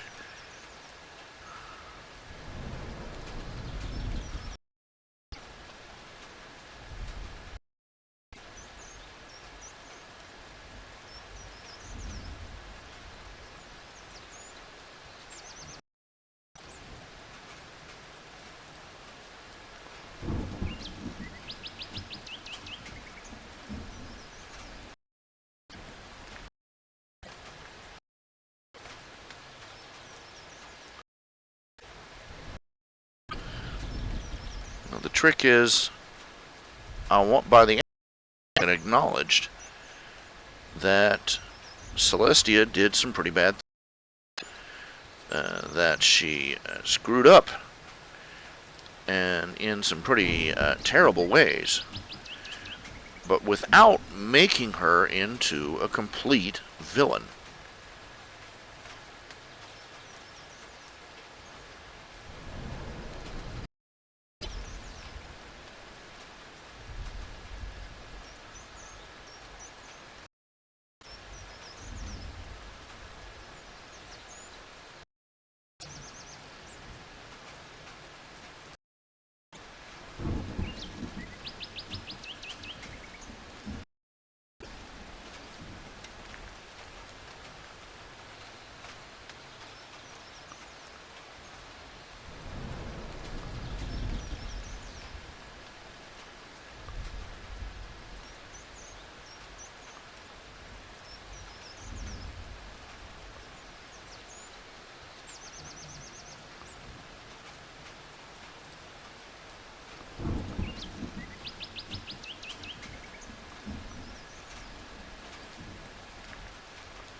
She has made some poor decisions, Twilight. She's made some terrible decisions with her sister, Luna. They're going to come a cropper. But,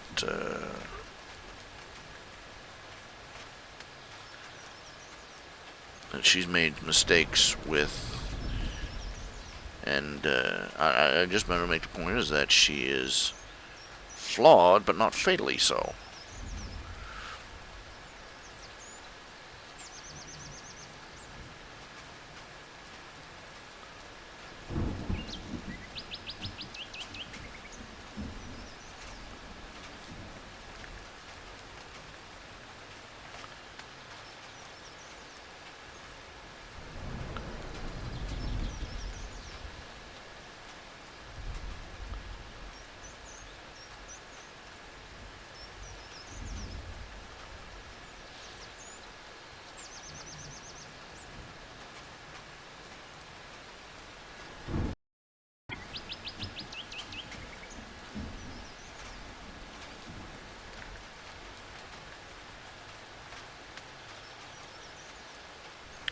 Well, the problem is that many of the problems they've had, quote unquote, dealt with, have to be sealed evil in a can later.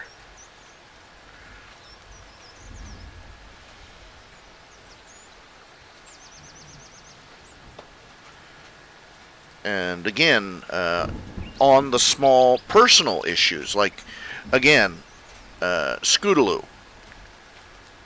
It's a Pegasus who can't fly. She lives in the same town as in the same area anyway, as a zebra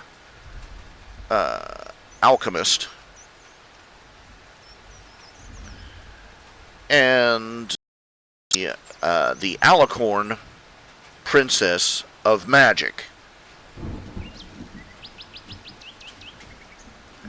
And in spite of her being right in front of them, day in and day out with her problem, unable to fly, even though those her age are flying circles around her, she's not able to get off the ground.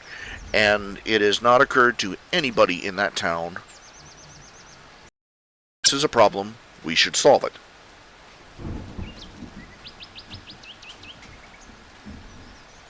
And the only time anybody even paid attention to the problem was when she started making it a problem for them.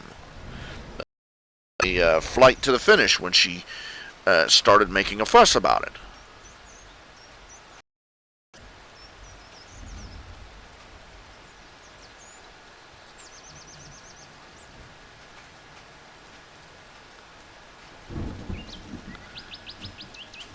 Well, that's the thing of it, Ebony Griffin. Same story. Consider Voldemort versus Dolores Umbridge. Voldemort kills people. Dolores Umbridge, a heinous bitch towards school children. Very few of us have dealt with a skin-headed neo-Nazi, but just about all of us have dealt with a sadistic teacher. And there's also the simple fact, I've said this before, I've said it 1,000 times, it's not the epic sweeping travesties that get our outrage going, or long, as the petty little cruelties. Think about it, the petty little cruelties.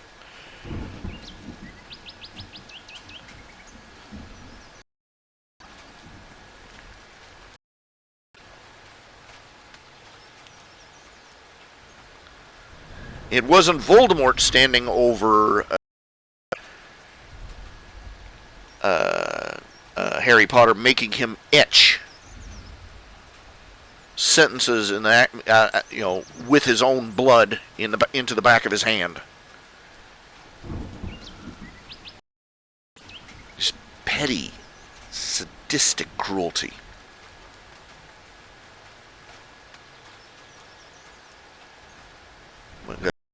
Means that the villain is willing to stoop to anything just to that little bit much more. That makes, sadists. Diamond Tiara, nobody, very dealt with a Darth Vulcan, but everybody's dealt with a Diamond Tiara.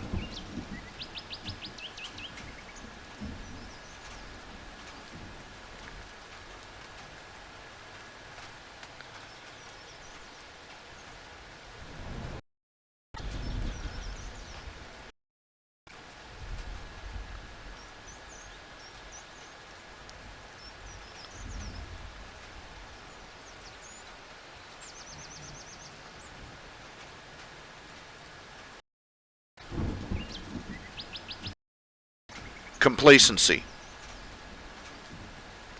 I can't believe it took me that long to think of the word complacency.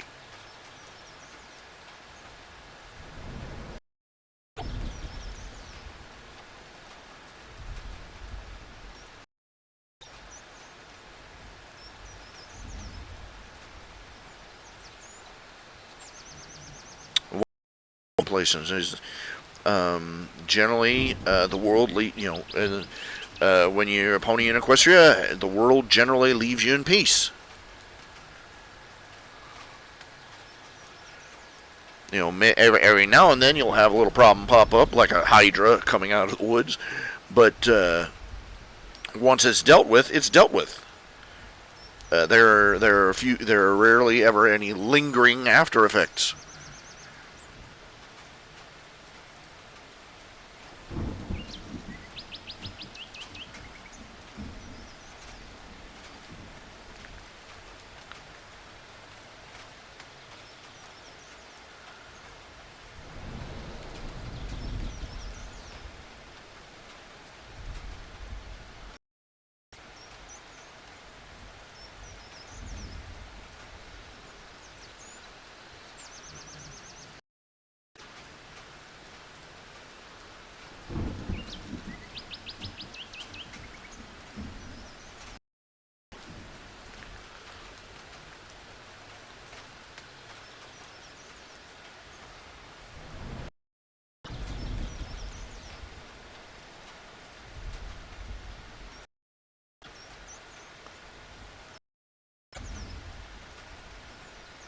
Darth Vulcan's jerk is going to be that he's going to realize that, as many problems as Equestria has, he's going to reach a point where he realizes that he is over responded. He's overreacted. He's gone too far.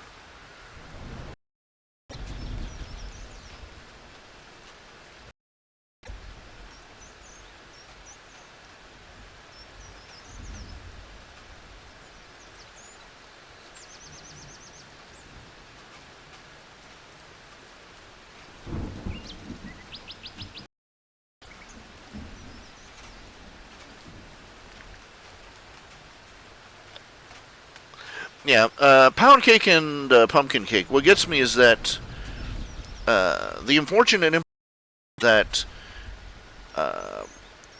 pound cake and pumpkin that foals have this incredible. It's supposed to be that the unfortunate implication is that their highest level of potential is when they're just foals. And that for no reason in particular, their magic potential and their abilities just dive off a cliff after they hit toddlerhood.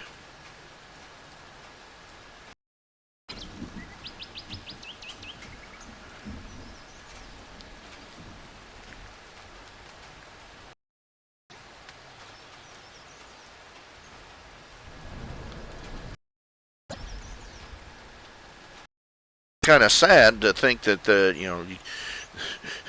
their best years are behind them at the age of 1.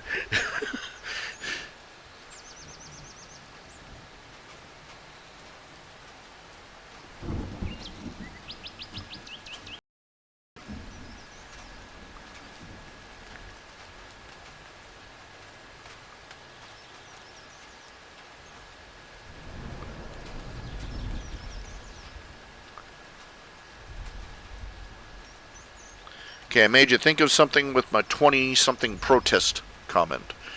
What?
I know what I forgot to buy yesterday when I went to the store.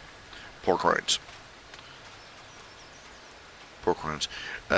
Pork rinds are the, so far as I've figured out, pork rinds are the only crunchy snack, really, that you can eat while you're on a low carb diet. While you're trying to, start a low carb diet, rather. Because they're pork rinds, they're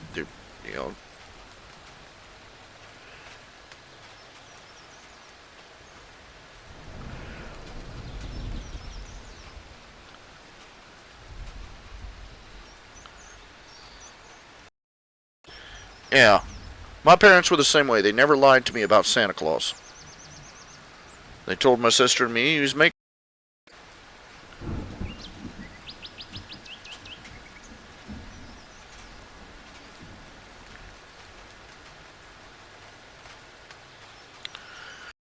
Santa Claus, Tooth Fairy, Easter Bunny.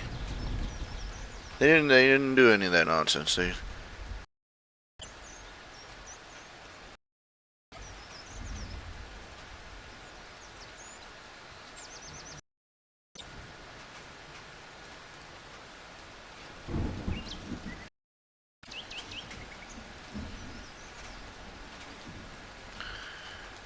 For those of you who say that, oh, it's just Santa Claus, why are you being such a stick in the mud? I point out to you that every bitter atheist I've ever, every atheist period I've ever listened to, Santa Claus and God are mentioned in the same breath almost all the time by them. I'm not a bitter atheist. Yeah. Yeah. You keep talking. You're not a bitter atheist. An a-hole. But you're also a bitter atheist.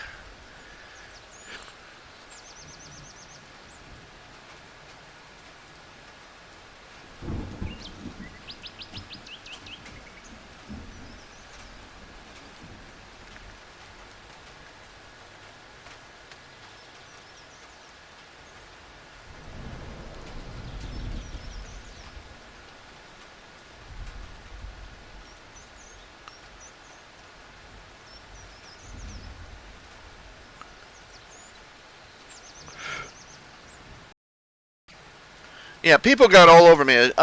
In Nightmare Night and Nick's, I had one scene where Applejack's date, Bruce Maine, chided her for the whole Mayor Do Well thing.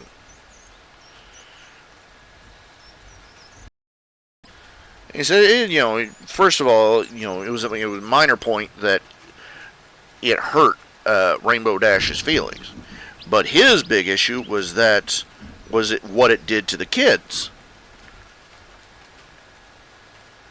because it turns out he said he had and I went on with that. There's a picture. Let's see here.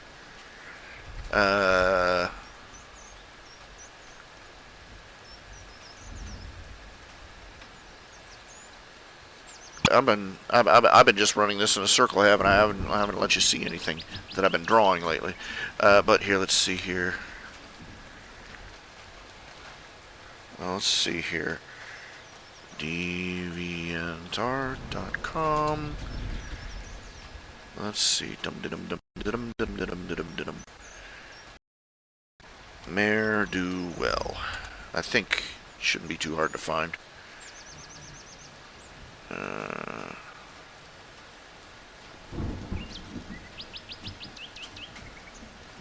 There's a particular image.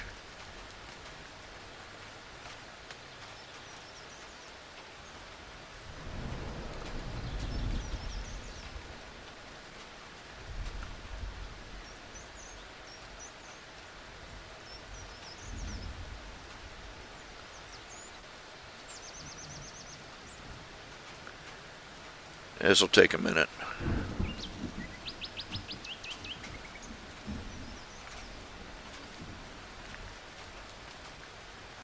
Dang it. I hate it when it flips around like this. Makes it hard to search.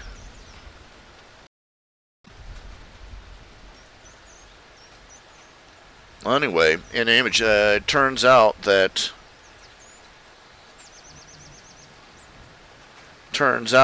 when they were letting Rainbow Dash know what was going on, when they finally unmasked themselves, his niece had been watching from a nearby window.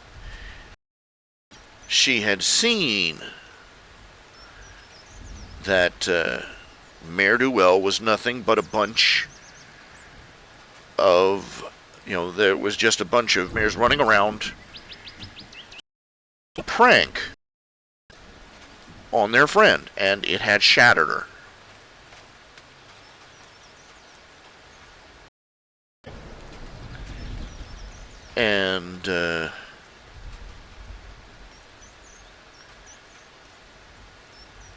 And he basically read her the riot act about that. He said,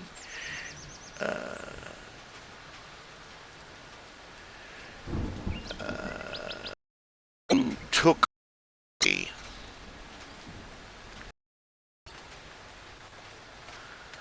That little girl's hero.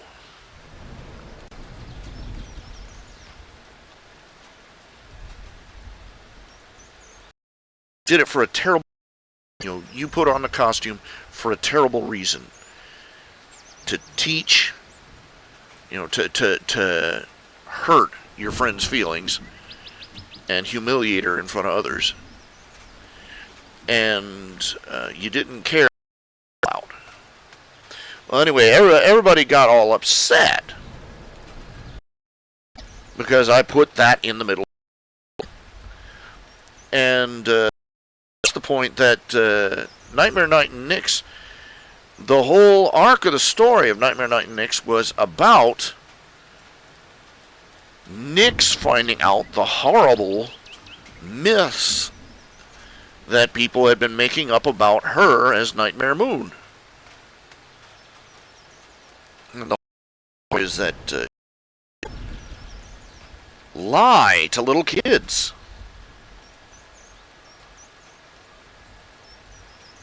You don't lie about Santa Claus, and you don't lie about the boogeyman.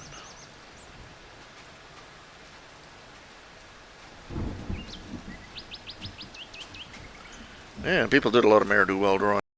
It'd be easier to find.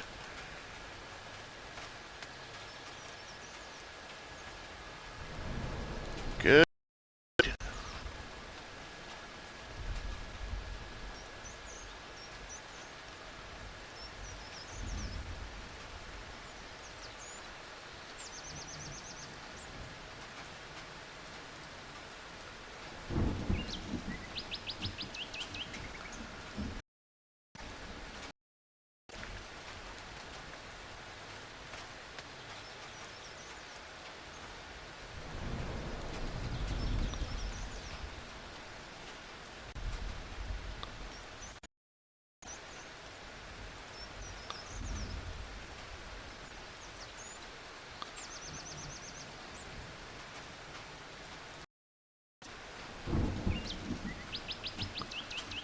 Ah, fudge. Can't find it from... Oh, great. Typical. You figure, oh, this will be right at the top. And it's... No, it's not there. Mare Duell.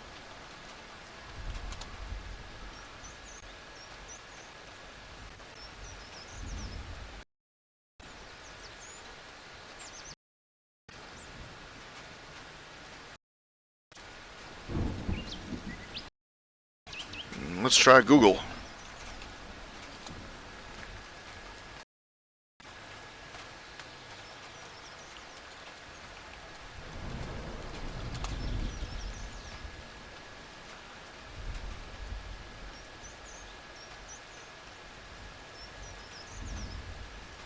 High Hopes was the name of the little filly that had her heart broken, by the way. It's from an image. Saw it ages ago, and of course, I can't find it now. Yes?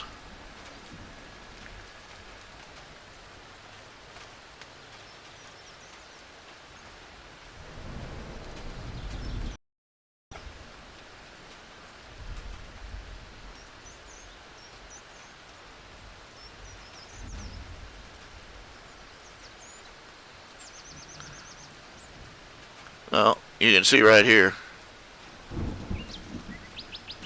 This is what in particular chapter.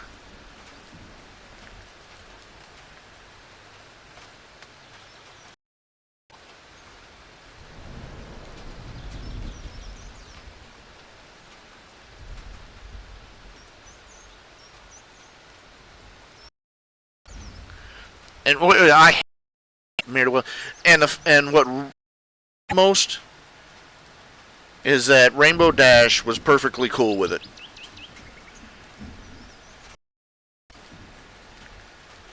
Somebody who had been done dirty like that by her own friends, publicly, had her self-esteem stepped on, got upstaged and backstabbed by her friends because they didn't like how much praise she was getting.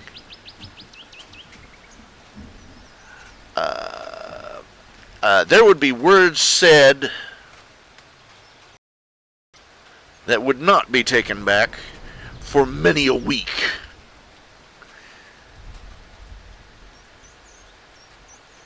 I just wanted to slap the writers, I really did.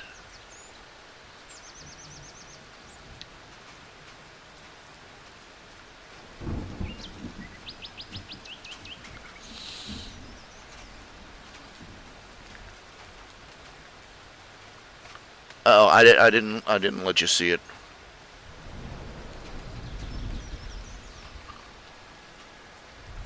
Doggone. Okay, I didn't let you see the image. Great. Recently closed windows. Recently closed tab.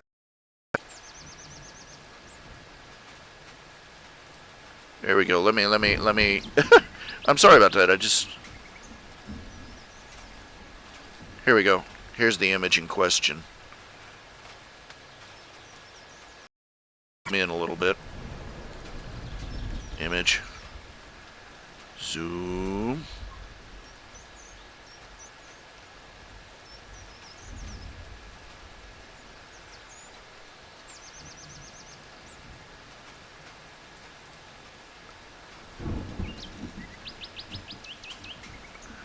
Yeah, this is the image that inspired that.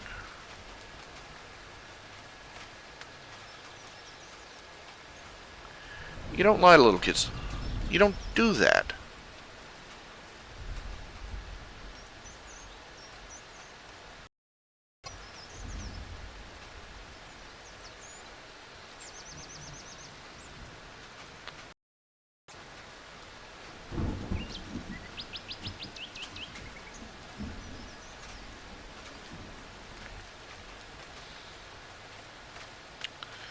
Okay, for those of you who just arrived and do not know, for the next couple of days I'm trying to rustle up some commissions so that, among other things, I can pay off my electric bill. I've paid it off partially with a very generous donation that I received last Friday, but I still have a considerable, sizable sum to go.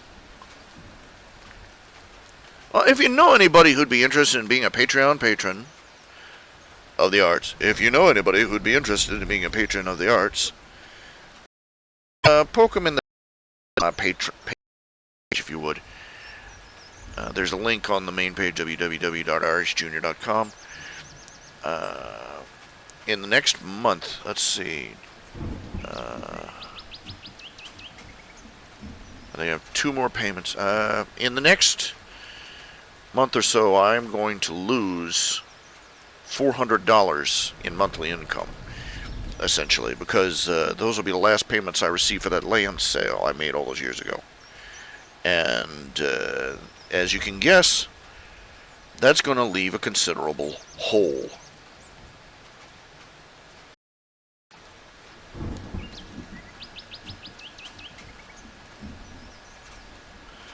And I would patch that hole a little bit with more patrons and more, more of everything, really. More commissions,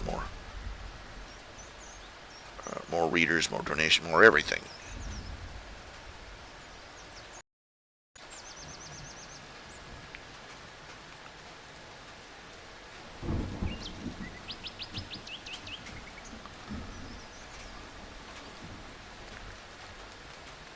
So if you happen to know a fabulously wealthy person with a lot of expendable cash to just fling around willy-nilly, just poke them over in this general direction.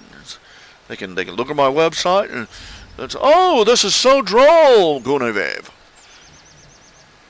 Let's give them an art grant. Yeah. I wouldn't say no. I'll tell you that much.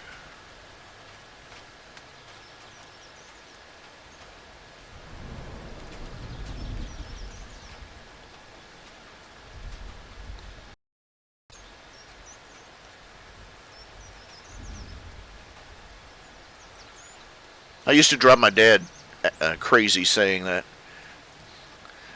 He said, you know, he would ask. Me and my mom were the same way. We are the same way. Really, he would ask us stuff like, "Do you want to go out and eat? Do you want to stop here? You don't want to do this, or that, or the other?" And we wouldn't give him a straight yes or no answer at first. And what it was, my case at least, he would ask, "Would you like to stop here and I'll pay for we'll stop here and eat. I'll pay." And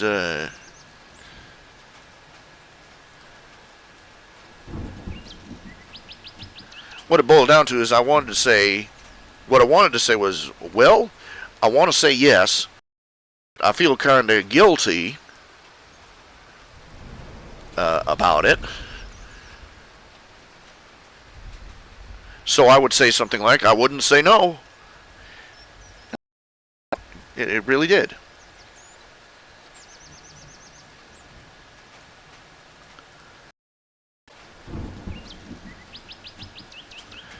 Of course, long ago I'd figured out giving him a straight answer, yes or no, he didn't get me any good, didn't do me any favors either.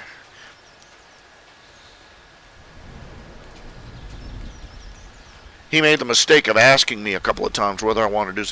Hey, son, what do you say about performing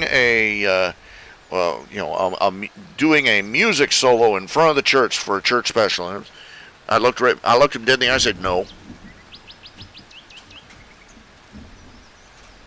Well, you're going to do one anyways.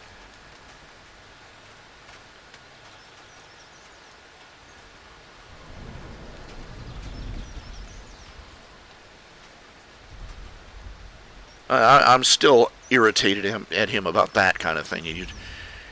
He would complain about how his mother would do it to him, and it never seemed to stop him from doing the same thing to me or to my sister. You want to do this? No. Well, you're going to do it. I think you're going to do it anyways.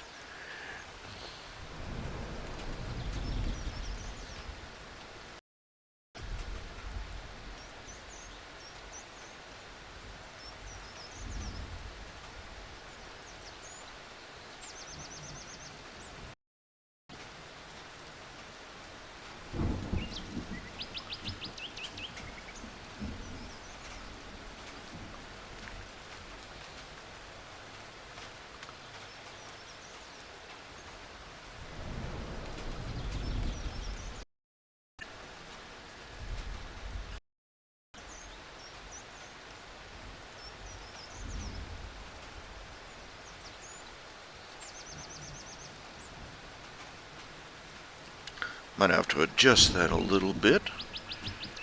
He's a little short in the shanks.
He said, his mother would do that every birthday. She would kind of cake he wanted. And he would say chocolate with chocolate icing. We don't want that, and she would give him anything but. She would give him white cake with chocolate icing. She would give him chocolate cake with white icing. No, she would tell him. She would ask him, and then pretend, and then pretend he had a choice, and then tell him, and then go and do what she wanted. One day, he said, one year he finally asked her, "Why did you ask me?" She just hauled off and smacked. Don't do that to your kids. Well, if they need smacking, smack them, but don't be pretending to respect or give them choices. Let them choose anyway. It's insulting to you both. And then if you keep complain when a straight answer, because if they've learned you a straight answer is going to give them nothing but trouble.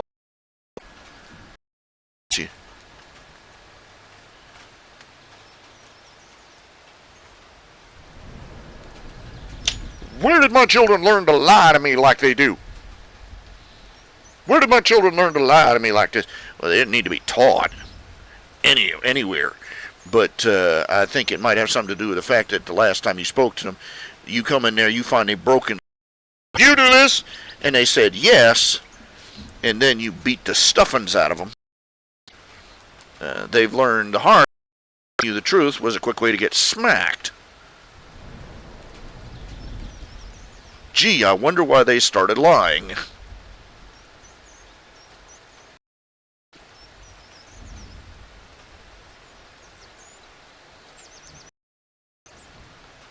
Look, I'm no parent, but I'm not an idiot either.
Proportions are off somehow. I'm trying to figure it out.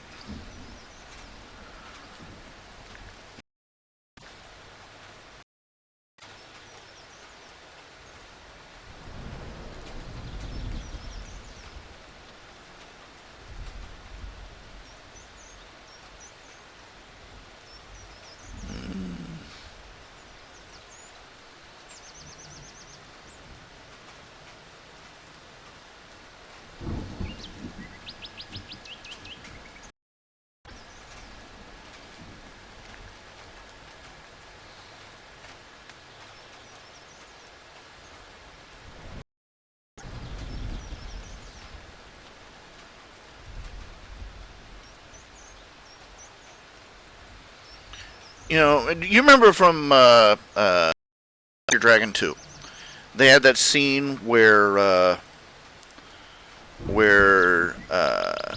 Hiccup's father sang together.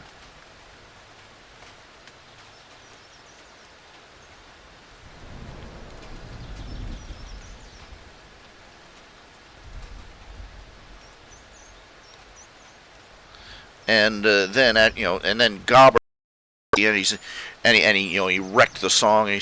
And he says, there's a reason I never got married. And he said also, well, aside of one other thing, and they asked the writers what he meant by that, and the writers, and I forget which writer it was. It's Gobber's gay.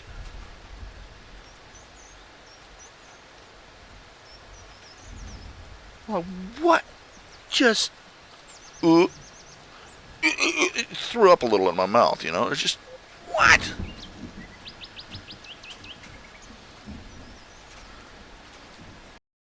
Some people that work on a show and stuff be allowed near a microphone after it's done.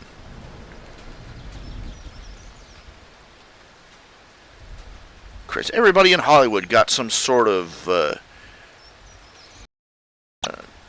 Tumblr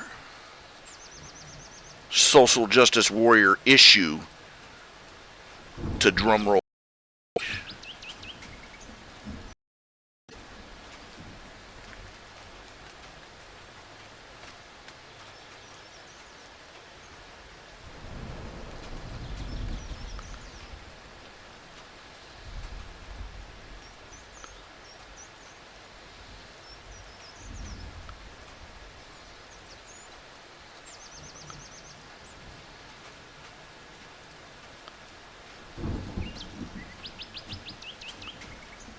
What the heck,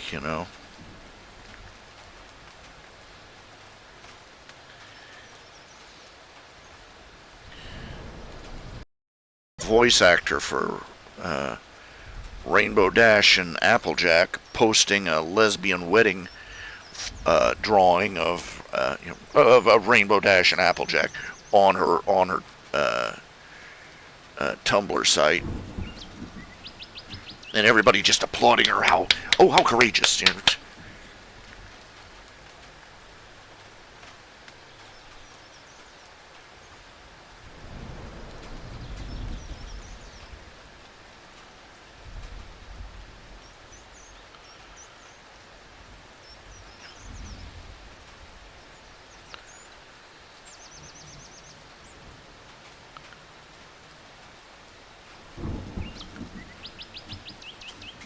How do you deal with a world that's gone mad?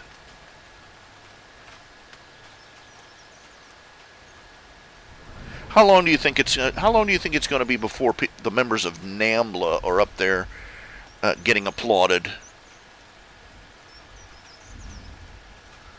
Not too long. I don't think long at all.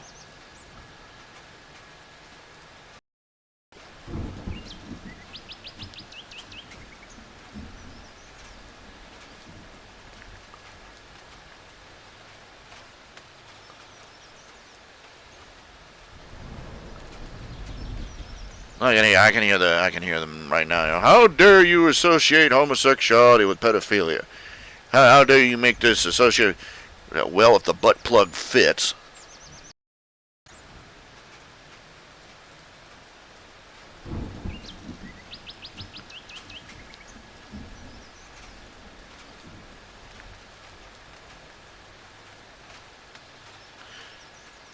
Despite the fact that homosexuals represent less than 4% of the population,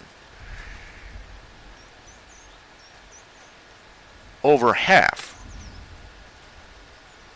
in fact I think higher, but I know that at least the last stats they had, over half of all child molestation cases are same-sex.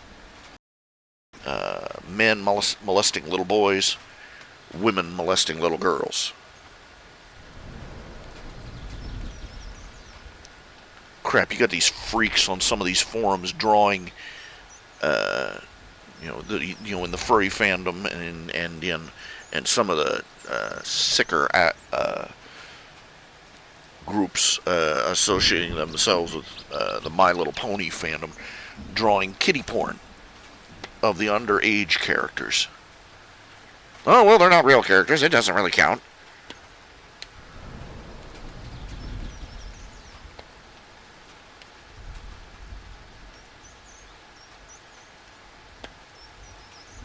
I give them a year or two. I give them 4 or 5 years.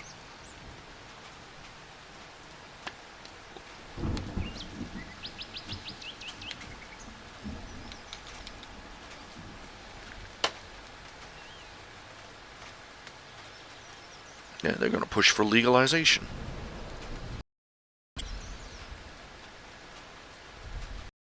They're going to have men out there with teenage boys at first.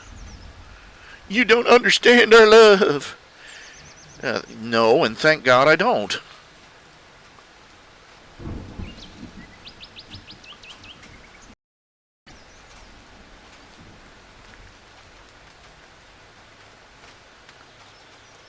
There's some things that nobody wants to understand. That being one of them.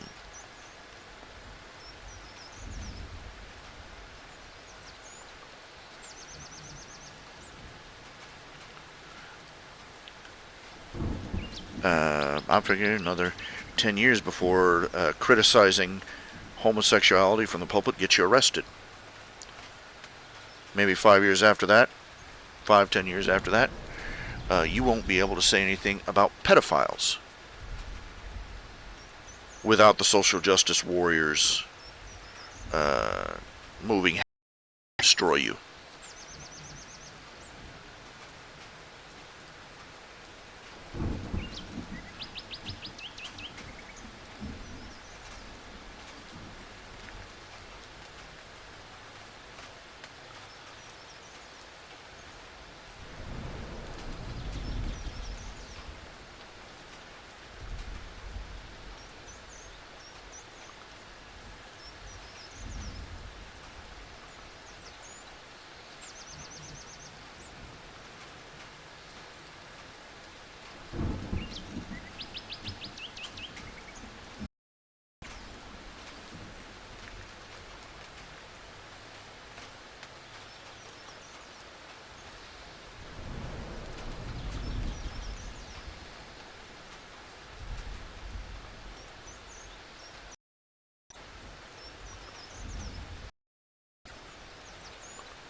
Not even doctors are allowed to say that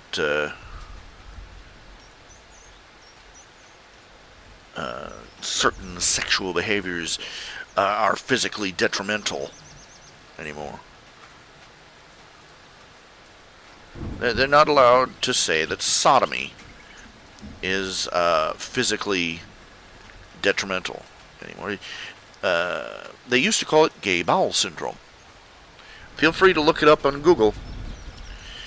Don't eat anything for an hour before or afterward, or you'll lose your lunch.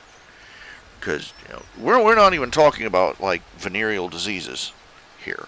We're not talking AIDS or syphilis or gonorrhea or chlamydia or any of the other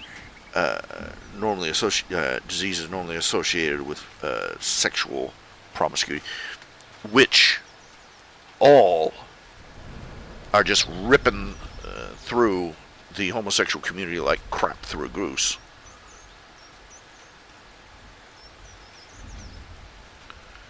And that's no exaggeration, that's no joke.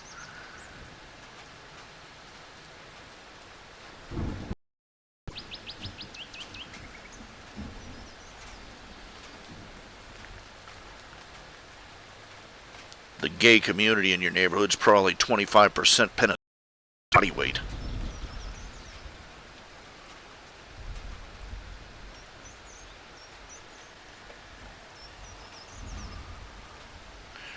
but they are physical. They called it gay bowel syndrome because the doctors that dealt with it, it was the gays, it was the homosexuals in an endless parade with these nasty physical conditions resulting from their sexual behavior. Two words that will just brighten anybody's day: fecal impaction.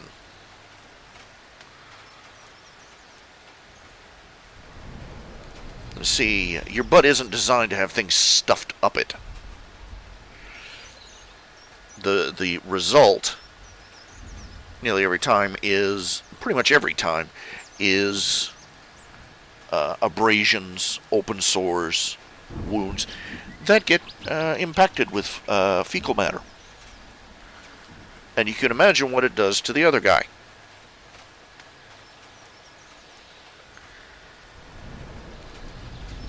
Have I delighted you for the evening?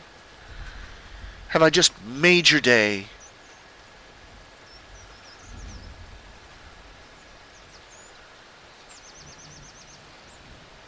I'm sure I have.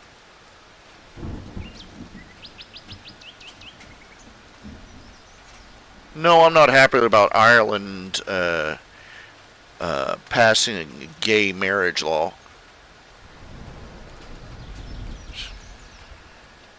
I pity them. I deeply pity Ireland, because now they've given them a license to criminalize any criticism of the homosexual movement for gay marriage is not about equal rights. It's not even about marital rights. It's about making it a crime to do anything other than validate the homosexual lifestyle.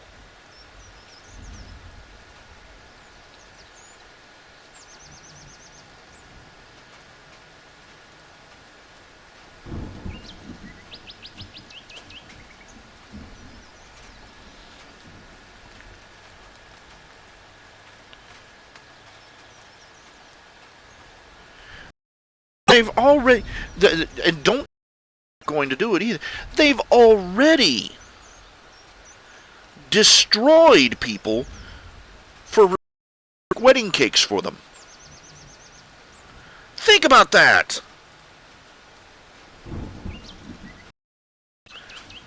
They moved heaven and earth. They joined and summoned the powers that be to destroy a business owned by Christians for the heinous crime of saying, no, we don't want to participate in your gay wedding. And no, we will not bake a cake for you.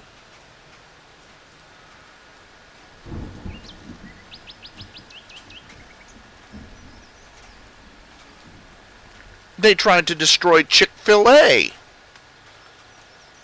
Just because one of their corporate executives said that they were pro-family values. They never fired a homosexual. They never refused a job to a gay. They've never done anything to any homosexual anywhere. They never even said we are opposed to the homosexual life. So they just said we support family values. We support marriage. Matrimony, husband, wife, and child. These things are important. And family values is more than just anti-gay. It's about opposing casual divorce. It's about supporting father's rights as well as mother's rights. It's about protecting the right of married of mothers and fathers to have a say over the raising of their children, and to have authority over their children ahead of the state. That's what it comes down to. But no, the armies of strutting sissies tried to destroy Chick-fil-A for not burning a pinch of incense to them. They're all about tolerance, aren't they? People who never harmed them, never did a thing to them. And they set about to destroy them. They failed with Chick-fil-A. They succeeded with the bakers.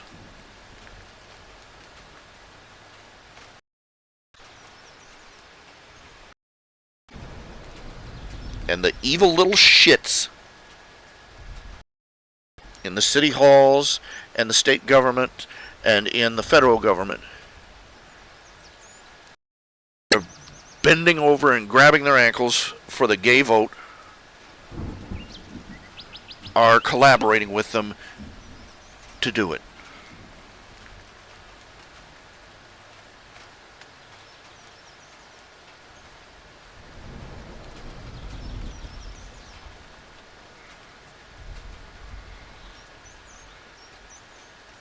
One of these days they're just going to go too far, and then they're going to find out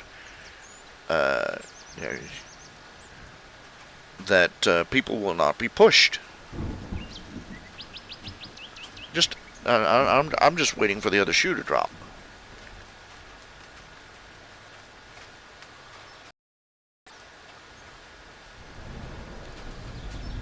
They're going to try this with somebody who's going to go, who's going to go off the plane. He's going to be, he's going to give less of a damn than a honey badger.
We are slaves in our own nation.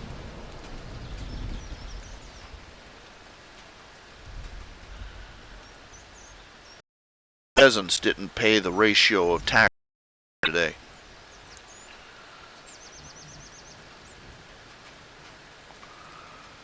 We have no right to our own property. We have no right to bear arms. Right to freedom of speech, religion.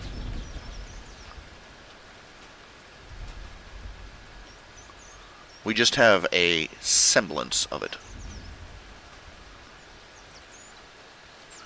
Freedom of association, the right to choose who we will and will not associate with, do business with. Those rights have vanished, and they've been missing since the 60s. I hate to break the tragic news to these people, but no, you do not have a right to force other people to make a sandwich for you.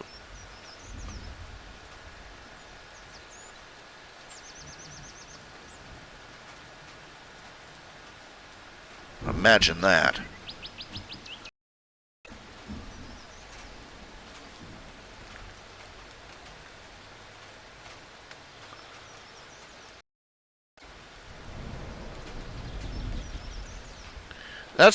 Nobody grasped the irony.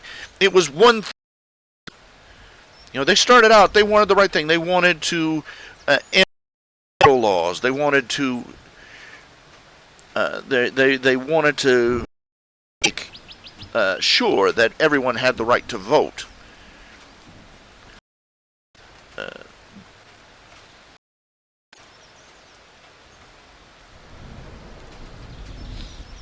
But then they decided they were going to go into these private businesses and teach them a lesson.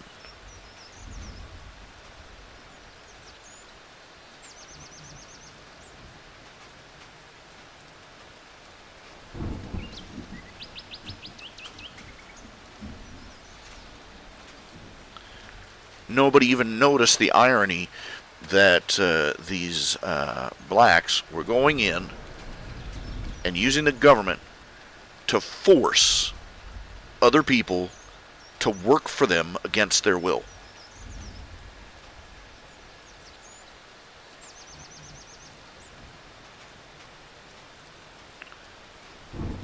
It quit being about justice at that point. It became about revenge.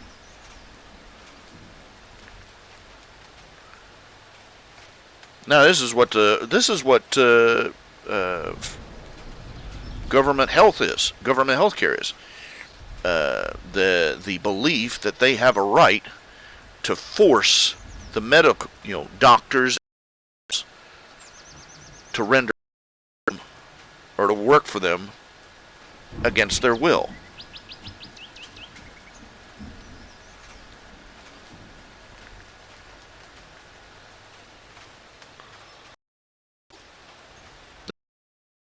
To medical, people forget that somebody's got to provide that medical care. Somebody's got to make that medicine. Somebody's got to pay.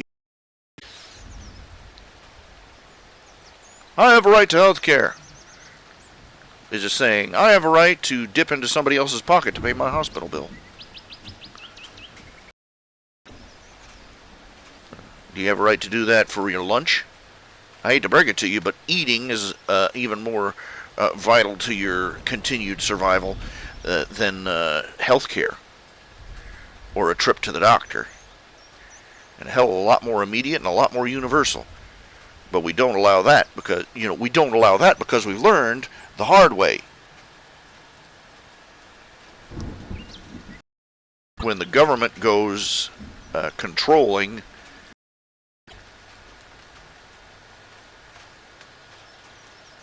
the planting and harvesting of crops, within no time at all, everybody goes hungry for grain.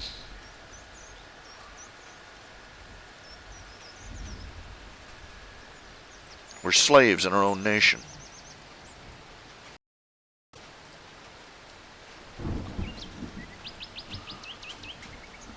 We're expected to welcome people who arrived here by breaking our laws.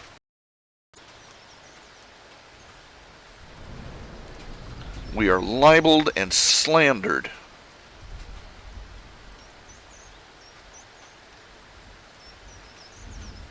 as racists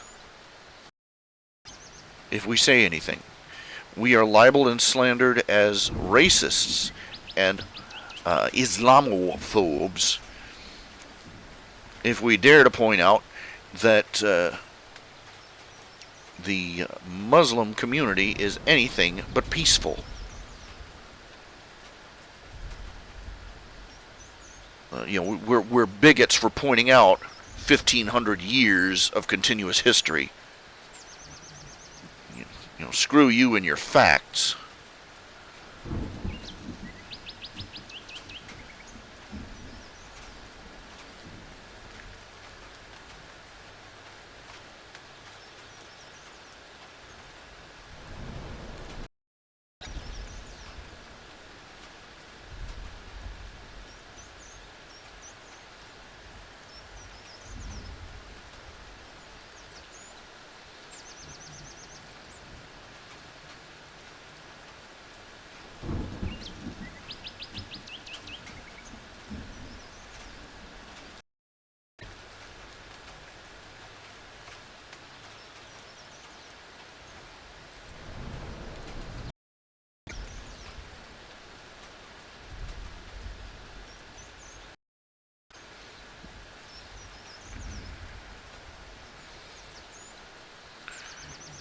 The only thing you're free to do is to agree with everything they say.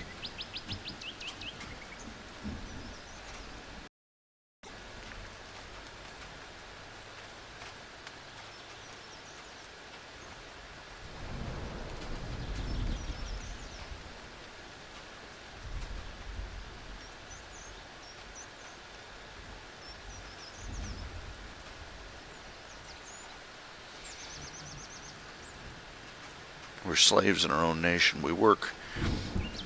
I think the estimate is now that we work from January to June on average just to pay our federal taxes.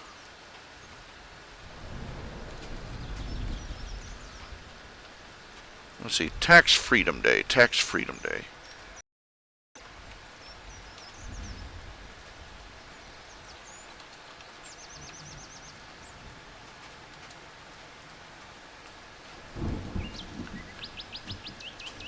Freedom Day, April 24th. So I'm off by about a month. Guess what? About a month, from January 1st to April 24th. Americans will pay $3.3 trillion in federal taxes.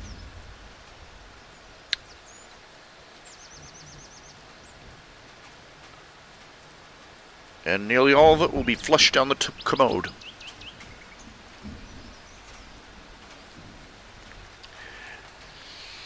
We vote, and we vote, and we vote, and we protest, and we protest, and we protest, and we petition, and we petition, and we mail letter after letter after letter, and they look us right in the eye, give us the upraised middle finger, and tell us we're going to raise your, we're going to do whatever. Shut up and pay for all the goodies we're handing out. They've already done the estimate. You could literally liquidate the wealth. You could liquidate every business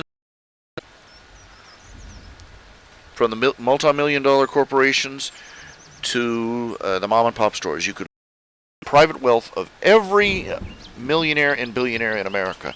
Anybody making over 500,000, say, they went down their numbers. You could literally liquidate the wealth of America, and it would be just enough. It would not even be enough to pay for all the entitlements the government has made. All the entitlements that the government hands out for 1 year. But they say our taxes aren't high enough.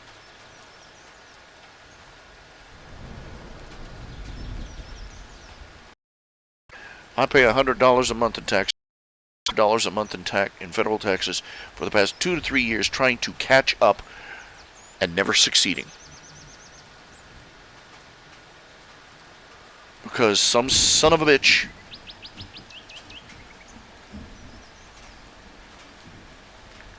in Washington, D.C. thinks that I'm not paying my fair share. And every year, I have to, I will get halfway there, and then I will have nothing left to pay that year's taxes. And it starts all over again.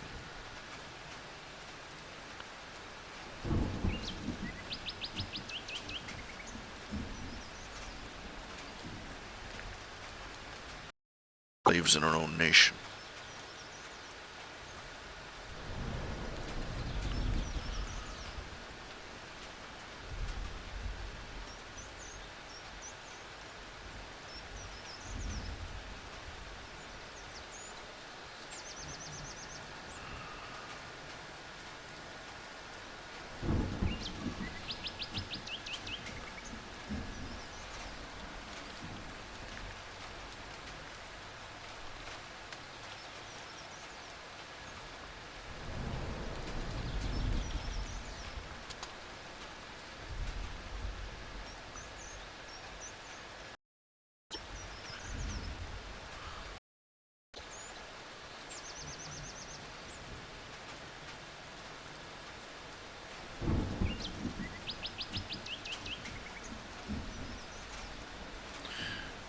There are 4 boxes of liberty.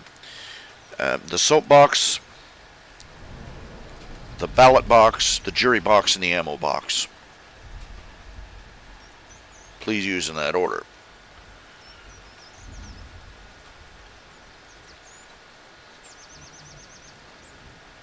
We've been using the soap box and the ballot box, and they are ignoring the soap box. The ballot box is making no difference because the son of a bitches we elect just swap out sheepskins with the wolves in office. The ballot box is, the jury box has been nullified by activist liberal judges, and nobody has the balls to use the ammo box anymore. We are going to go the way of the Jews in Germany.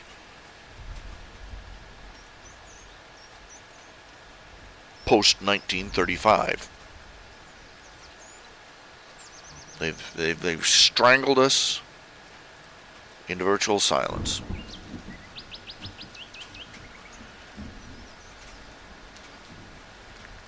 Oh, we're all armed. We're all armed and dangerous. Yeah.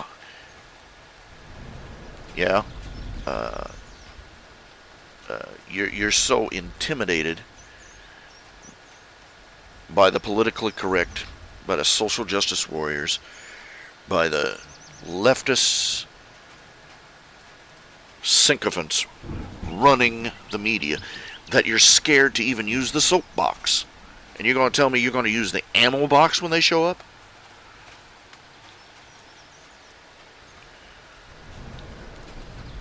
Two Muslim sacks of camel turds tried to go on a murder spree in Texas against a bunch of people who were drawing comics. And a sweeping crowd of talking heads condemned the cartoonists for the violence. And the refrain was, I'm all for freedom of speech, but there is no but.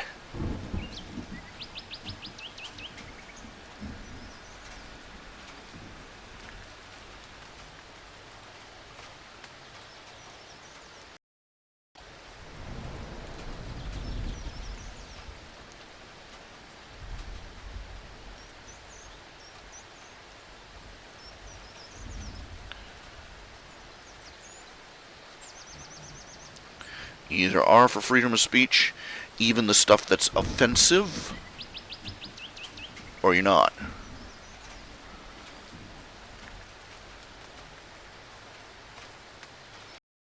Offensive doesn't refer to people who scream profanities in the town square and call it art. It refers to people saying things that outrage others. And it's a two-way street.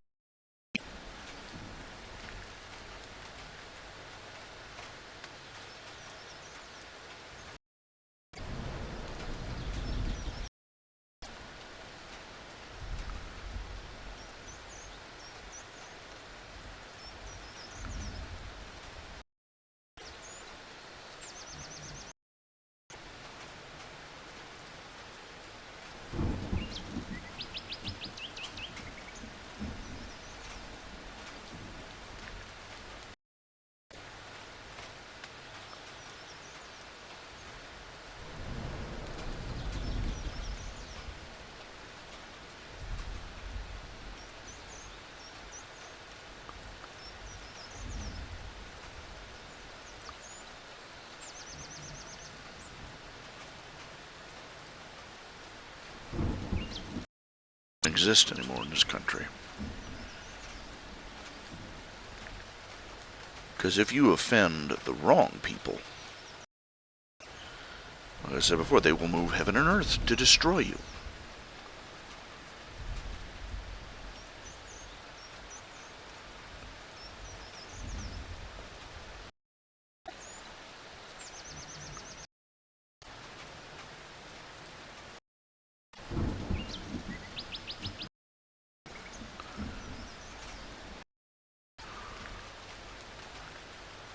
The government will come down on their side. We have not lived in a land of the free since the days of Calvin Coolidge.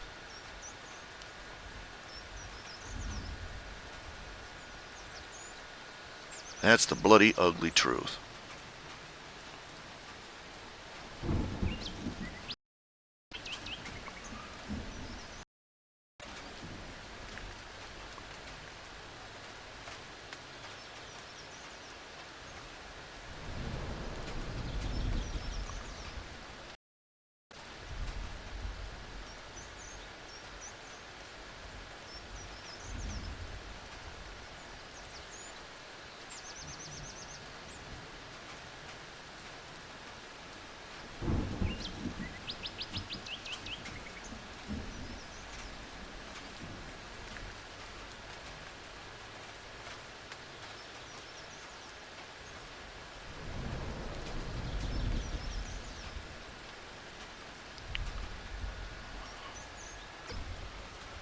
I've poked at that issue on myself. I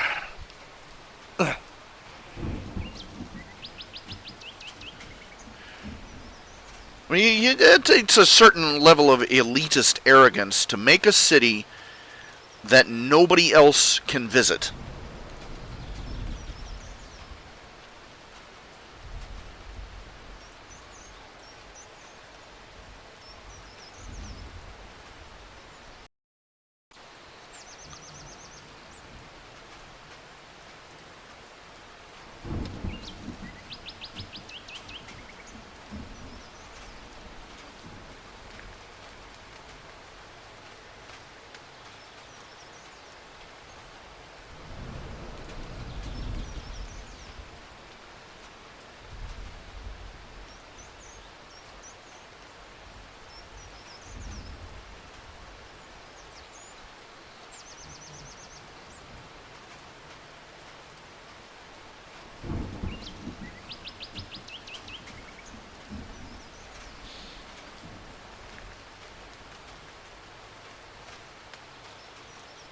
You gotta wonder, there are so many problems with the idea of a cloud city.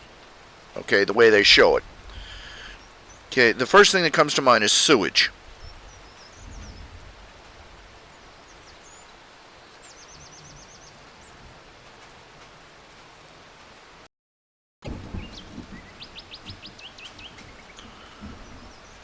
You know, they can walk on clouds, but and also they can walk on clouds. Anything they own has to be specially obviously has to be specially enchanted to stay there. Okay, and for anybody who's tuned in, somebody was commenting here on change the subject on back to friendship is magic, specifically the Pegasi. You know, it's very cute and twee and all having them live in the clouds, but I look at the infrastructure problem: sewage, storage, deliveries, home products, utilities.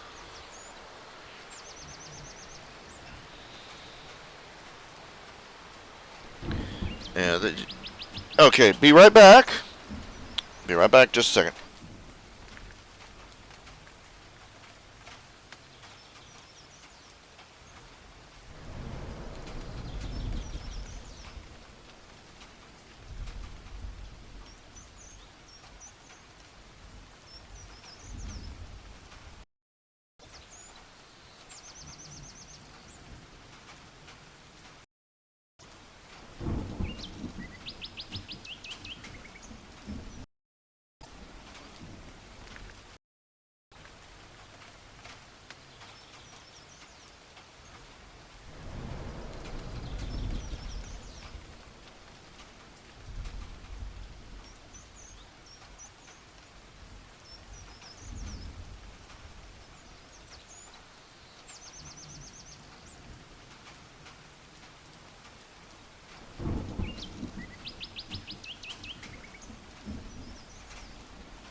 Yeah.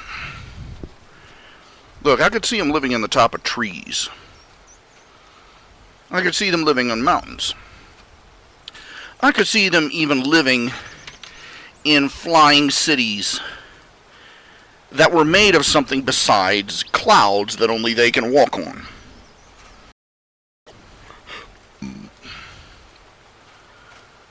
I think that was making it so that only they could walk on the clouds. Big mistake. Big running mistake, because even the 6-year-old, how do they keep their stuff from falling to the floor?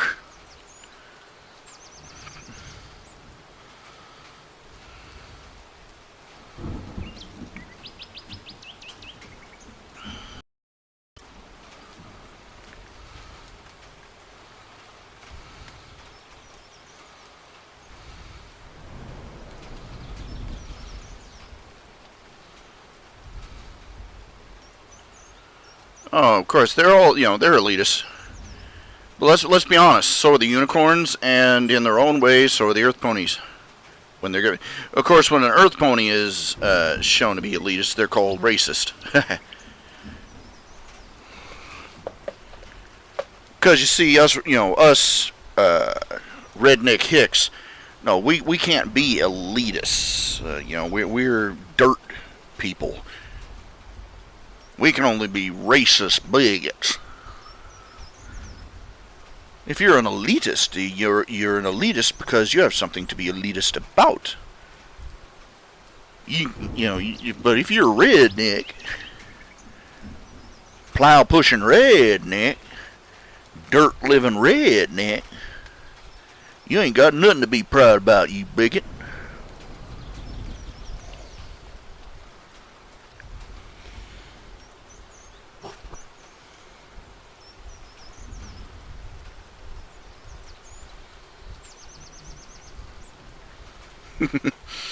Speaking of, I read a short fan fiction once. There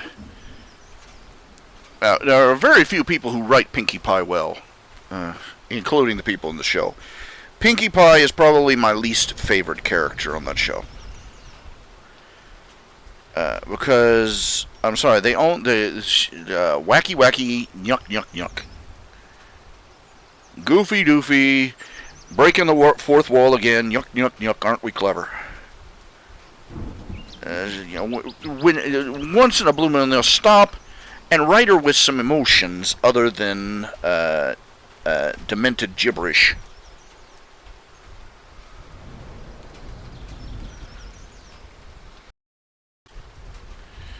The one where she met Cheese Sandwich, you saw some subtlety there. She was jealous. She was sad. She was, she had, surprise, emotions. Other than, hey, aren't I wacky? Here, let me reach through the screen and lick your face. Nah,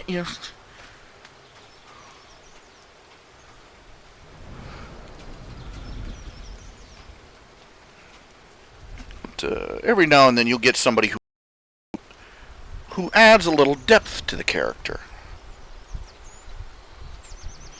For instance, you made me think of this one particular fan fiction where it was just a little one chapter short. Pinkie Pie suddenly out of the blue asks, how do Pegasi go to the bathroom?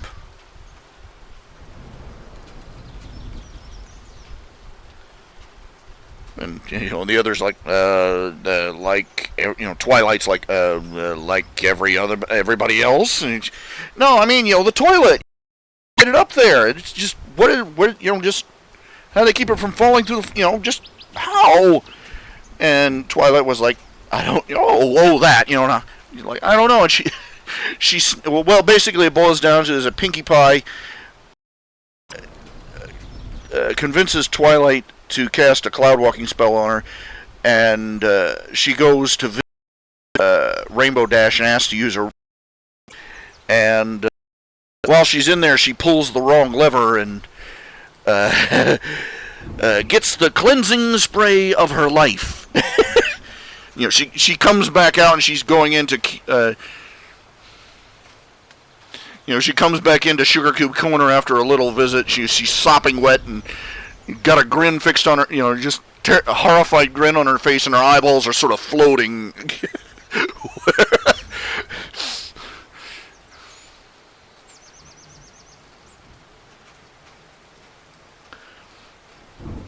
But yeah.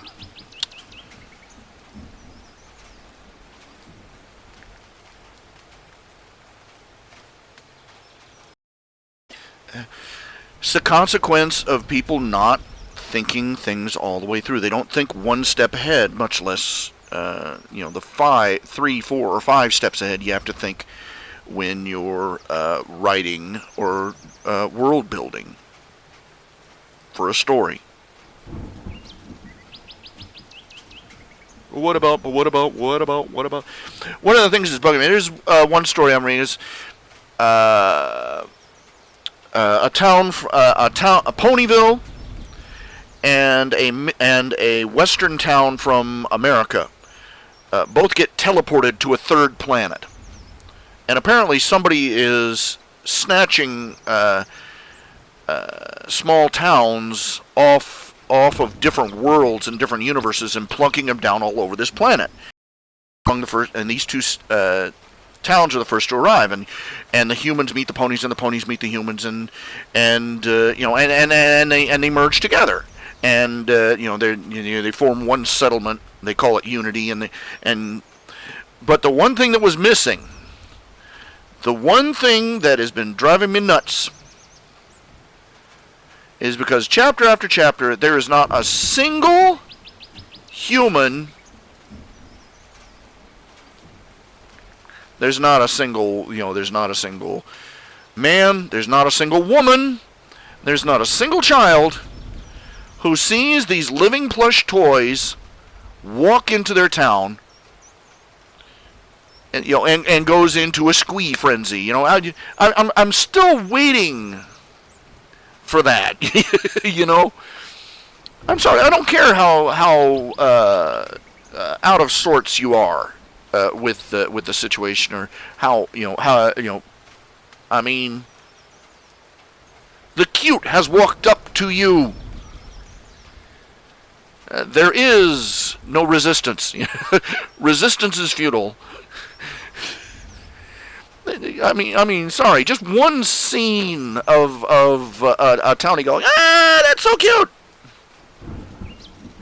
That's just me.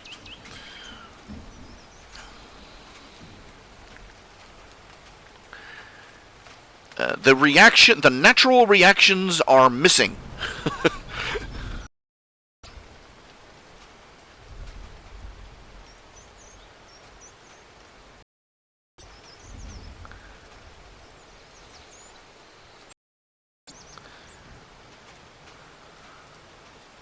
Okay, here, let me show you what we got so far. Okay, I've only got 4 of the, I've only got 4 of the, 5. Me count real good. 5 of the 8 characters sketched out. It'll probably be another day or 2 before I get it completely sketched out.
Okay, this is going to sound sort of egotistical here. I'm sort of curious, though. Sort of curious. I've written a lot of these fan fictions, and I try to bring the cute, every now and then. And I'm just curious. Tell me, what did you think was the cutest scene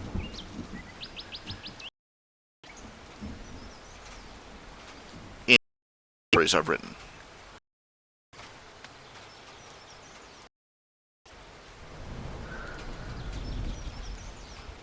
I know that sounds egotistical. Tell me how fabulous a writer I am, but I'm really.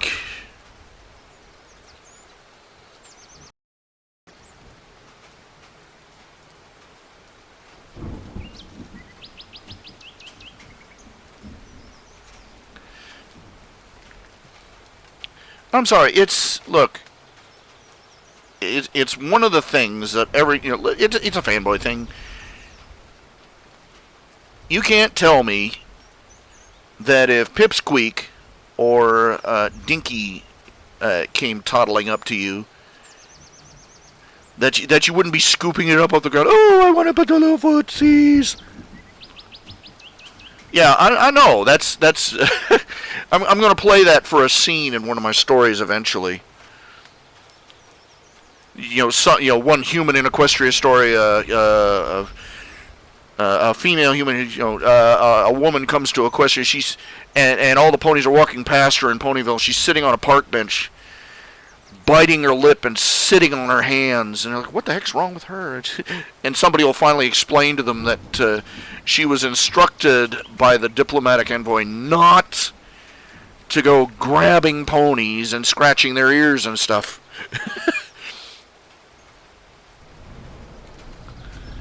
Look, maybe they'd be uncomfortable with it, but it's a note of fact. It's one of the strange things that that pretty much most every species we've encountered seems to enjoy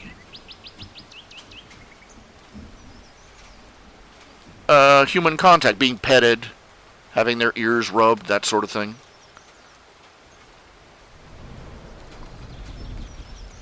It makes it, like dogs and cats and stuff. You can understand that, but whales, dolphins.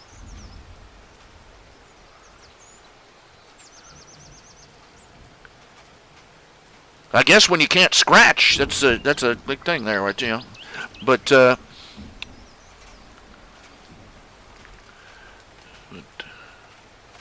still, I needs the cute.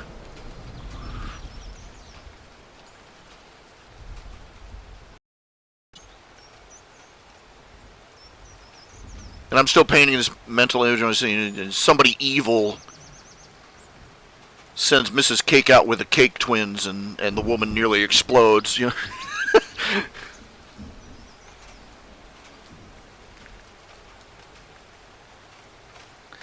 course. Now, most people would be sensible, and I do admit that.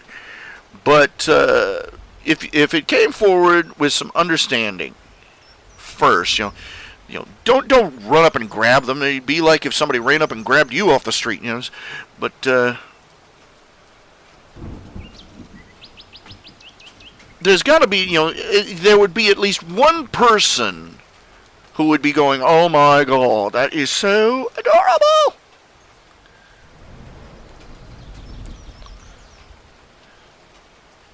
Okay, Pinky's weird enough that she'd be like, jump right into their laps, but no.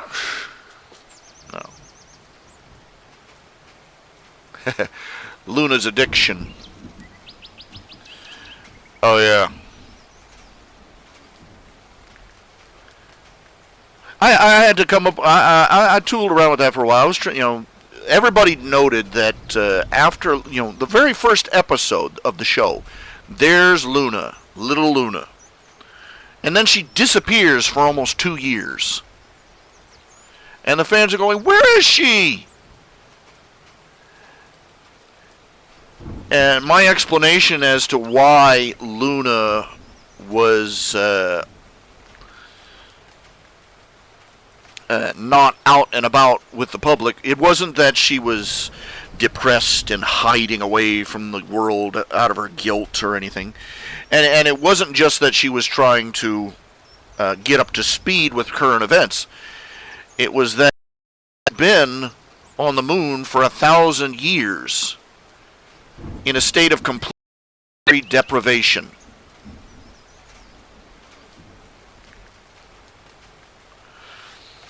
And it had been so long, and now that she's back on equestrian soil, even this thing can knock her for a loop with sensory overload. The smell of a rose, the taste of a piece of chocolate, a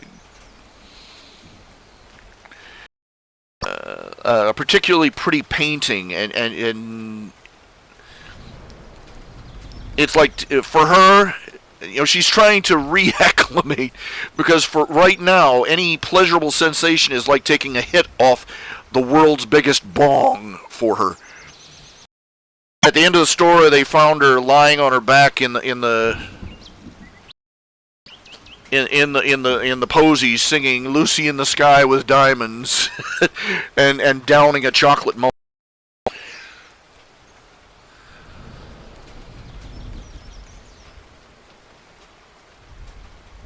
By the way, seriously, if anybody else, I'd like to know what do you think? Okay, this is going to sound so egotistical, but I've written several stories, and a lot of you have read them, and I'd like to know, what do you think was the cutest?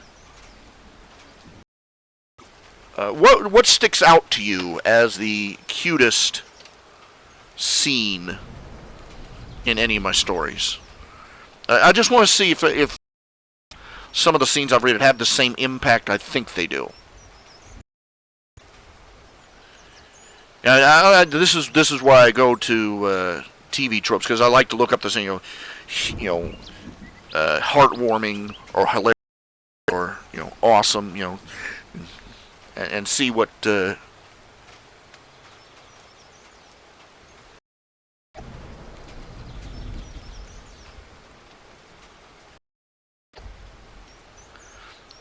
I gotta say this, if you're gonna be invaded by aliens, if you're gonna be invaded by half-bald monkey aliens, as it may be, it's probably preferable to hear the word, "Oh, that's such a cute little pony." Hey, these guys look delicious.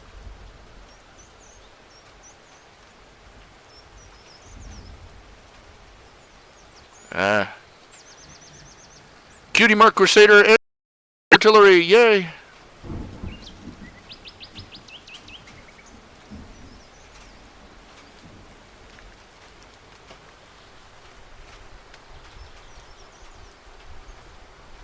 I like those scenes because they make people feel better. They make me feel better.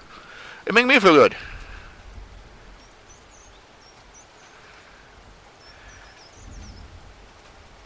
Yeah, well, Ebony Griffin, she's, the idea is that she spent in the audience. She spent the first year reacclimating. She's back to normal now because she's finally, she's reacclimated to normal sensory input. I played it for laughs, really.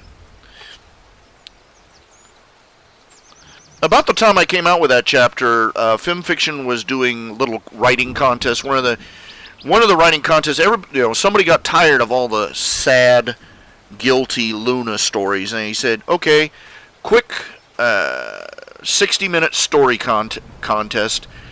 Write a story about Luna being happy."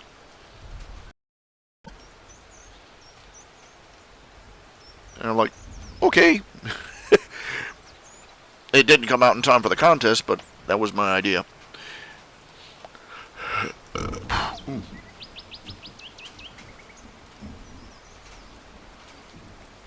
Yeah. The Cutie Mark Crusaders. They've been beating that one plot with the Cutie Mark Crusaders into the ground for 5 seasons now. Give Scootaloo her wings. Give the Cutie Mark Crusaders their cutie marks. It's over. You're not going to milk this one anymore, guys. Look, eventually the Trix Rabbit had to get his cereal. Eventually, Big Bird had to finally have the grown-up see Snuffleupagus, okay?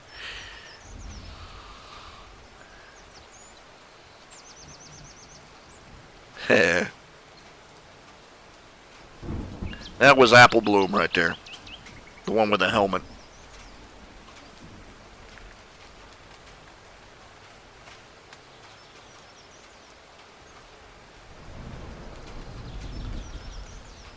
Cutie marks, cutie marks, cutie marks this, cutie marks that, cutie mark that. Yeah.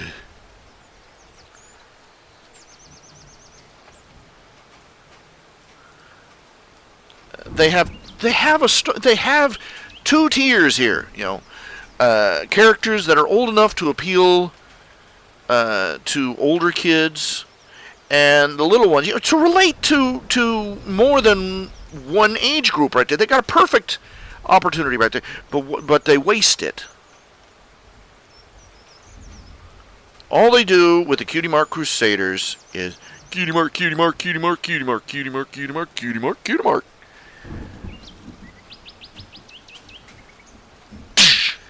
Stop it.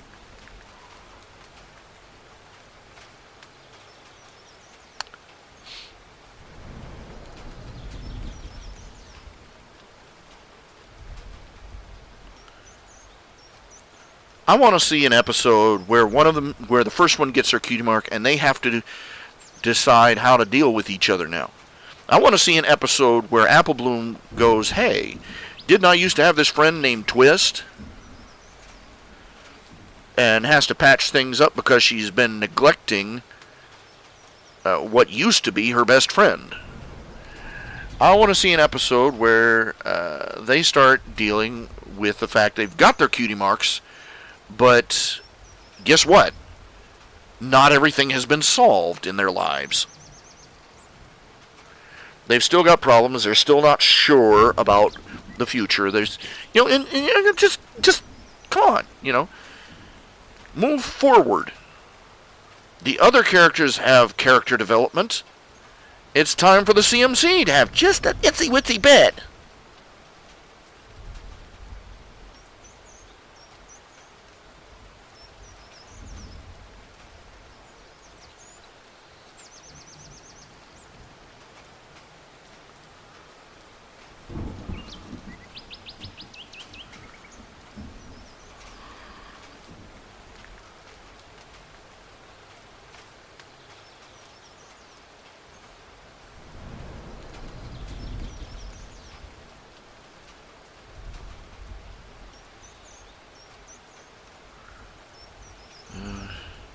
I think a lot of MLP, you know, My Little Pony executive decisions are based around the lack of knowledge of bronies.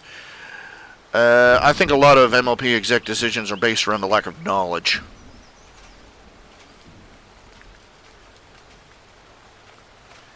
Every little girl wants to be a princess. I told you about that. I saw the footage. Somebody did a video recording of their daughter, little 5-year-old, walking into the toys section and just going on a rant. Why is everything pink? All the boys get all the cool stuff and they get all the other stuff, but we get nothing but pink. Yeah, the problem is that they don't realize is that Lauren Faust nailed it on the first go. Said the show isn't just for kids. It isn't just for little girls.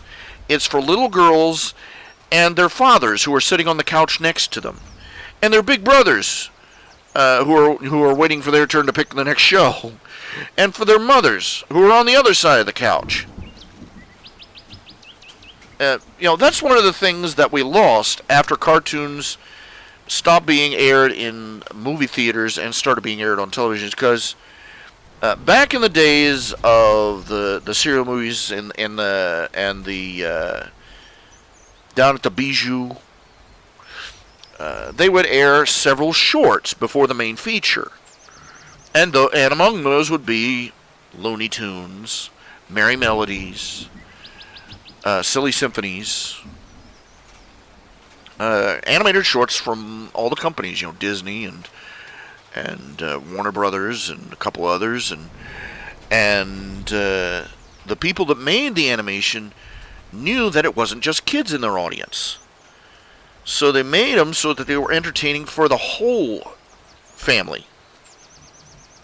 And for the single guy sitting there with his girlfriend in the back row, and the lonely guy sitting up in the front row, and the old married couple in the middle, and everybody in between.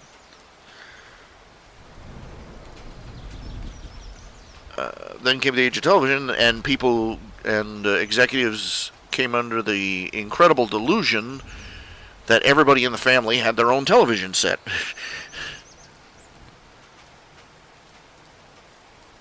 And they figured out that if they wanted to sell tons and tons of low-grade pink plastic, they didn't have to try really hard.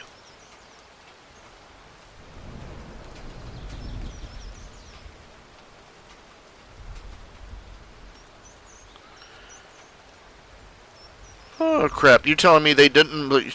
Oh, for crying out loud. Bronies have been producing show-accurate merchandise. Have you seen some of the sculptures they've done?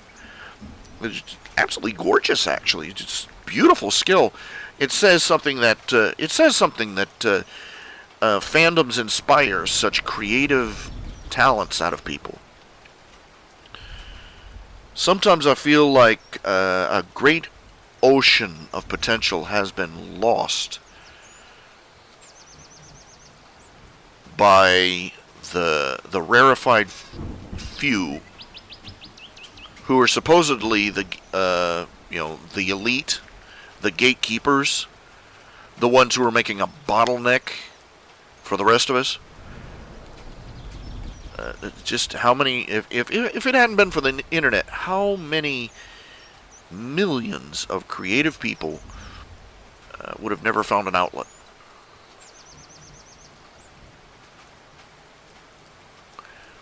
Anyway, you'd have to be dumber than a canned ham to think that.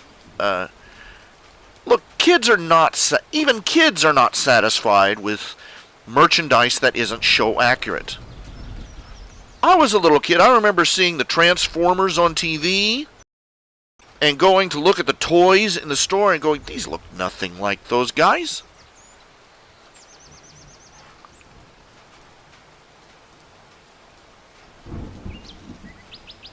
In either form.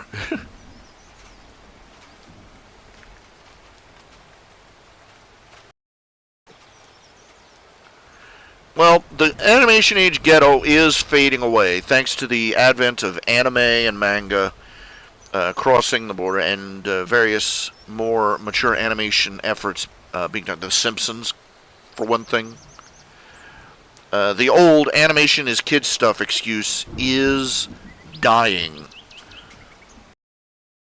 It needs a stake through the heart, frankly. The problem is basically Hasbro sees animation as nothing more than a tool for selling bulk amounts of cheap pink plastic. They have no dedication to their craft. They're not, they don't love what they do. You can tell when somebody loves what they do. Their production may be erratic. They may disappear for stretches at a time, but when they come out with something, it is gorgeous. Miyakaze, the Ghibli animators, the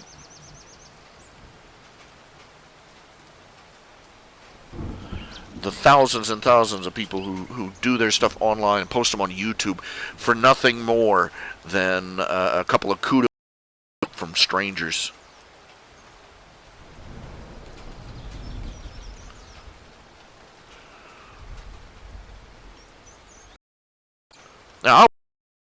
living at this. I would really like to be rich and famous someday doing this. I'd probably be worked to death trying to be rich. I'd settle for comfortably secure financially. You know what I'm saying? But anyway, I'd settle for even unsecure. I'd settle for some money. Are you kidding? I'd do this for a Klondike bar right now. But I'm sorry. That's okay. I'm off on a rail. I'm off the rails. Anyway.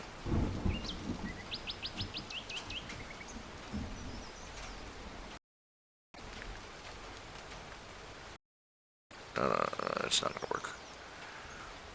Layer, new raster layer. Da. Da.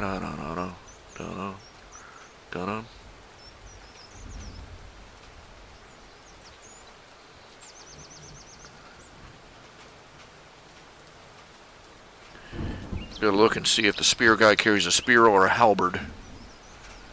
But, give me a second here.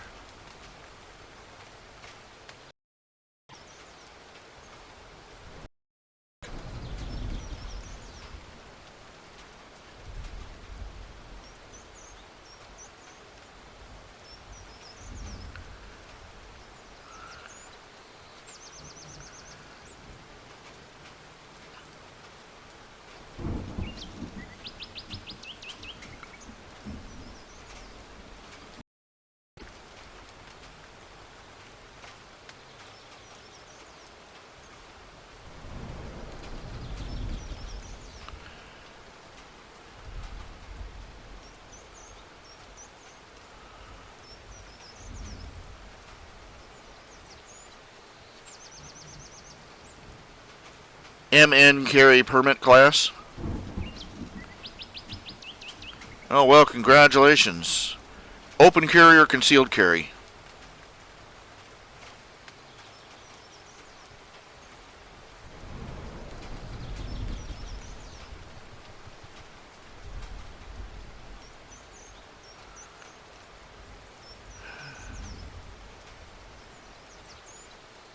What the hell is wrong with some of these people?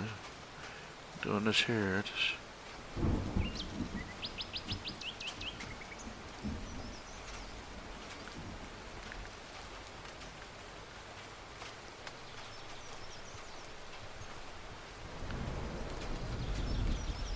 Holistic blends. Oh, whatever that is. Stuff I'm certain. Okay.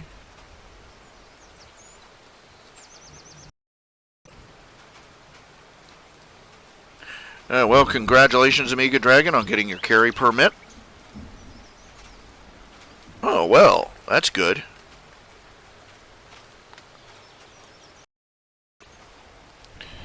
Tell us all about when the first hippie wets her pants when she sees you carrying one. I'm intimidated by the fact he came into this coffee carrying his gun on his hip like a gun-toting cowboy. Kiss my carry permit.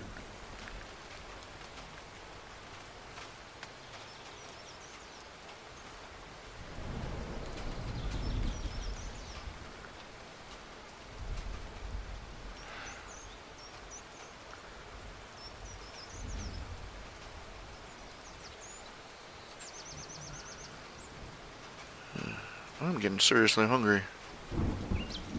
I mean, I'm trying to go on a diet. Trying and kind of failing, but I'll keep it kind of low today. Let's see here. Let's see, for breakfast, bowl of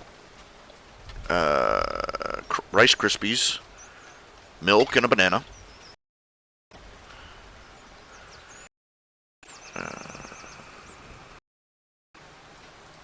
For lunch, sandwiches and a can of V8, and a can of V8 for breakfast too. For dinner, I had 2 roast beef sandwiches and a banana and a can of V8.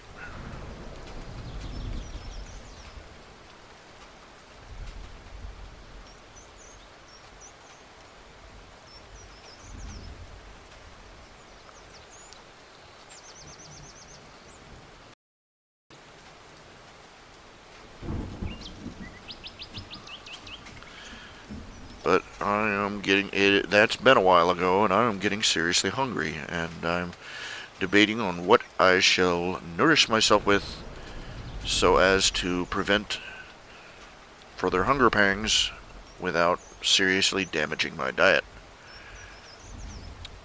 Mm.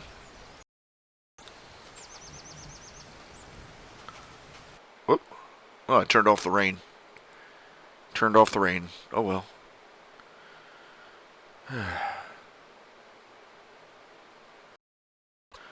Okay, who all is here? Let's see. Amiga Dragon, Riley King, Ebony Griffin, Cartoon. Yeah.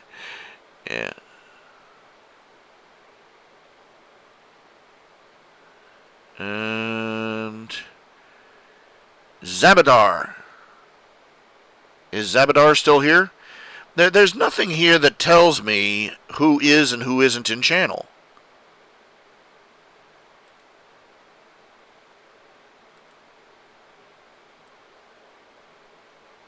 I don't know if Lidsman or if Lord Firebeard is still here. Spencer Zimmerman, John Kruger. You hear, Kruger? Just shout here. Or wave your hand at the screen. I don't care. Ruger Single 6 at 22.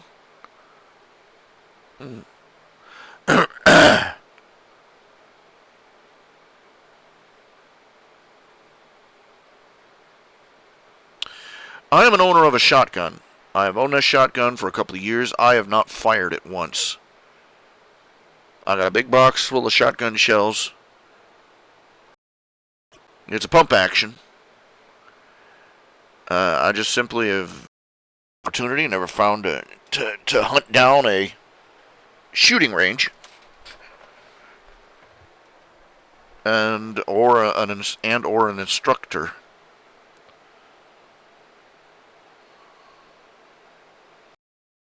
That is something that I absolutely positively have to take care of sometime. If I can. But again. Welcome back, Hanna Brothers. I'm sorry, Hanna Brothers. I can't help it when I see the name Hanna Brothers, I start talking like this. Somebody in the background, you racist! Welcome aboard.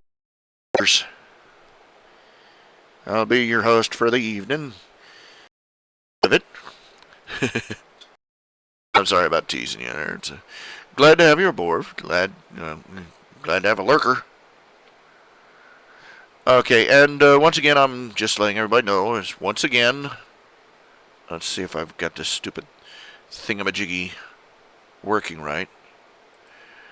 Okay, I'm taking commissions.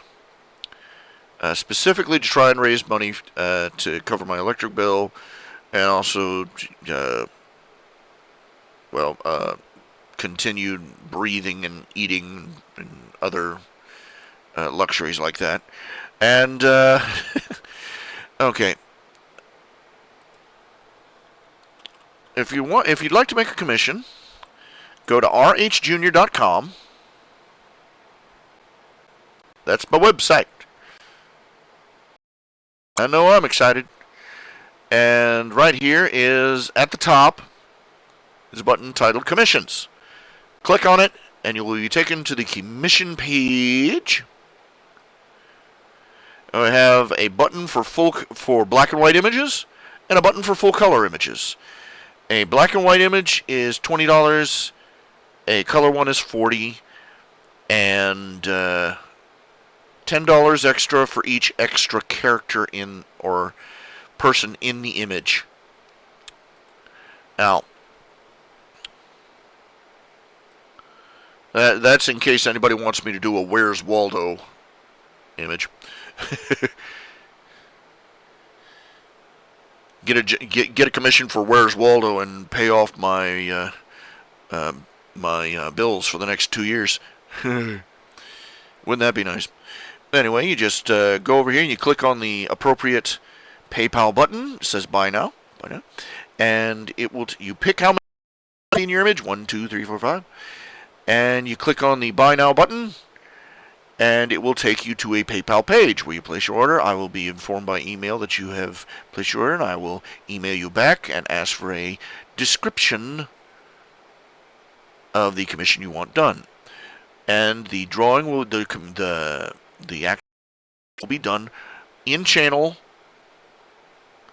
on my live stream to broadcast, so you can watch while I do the work.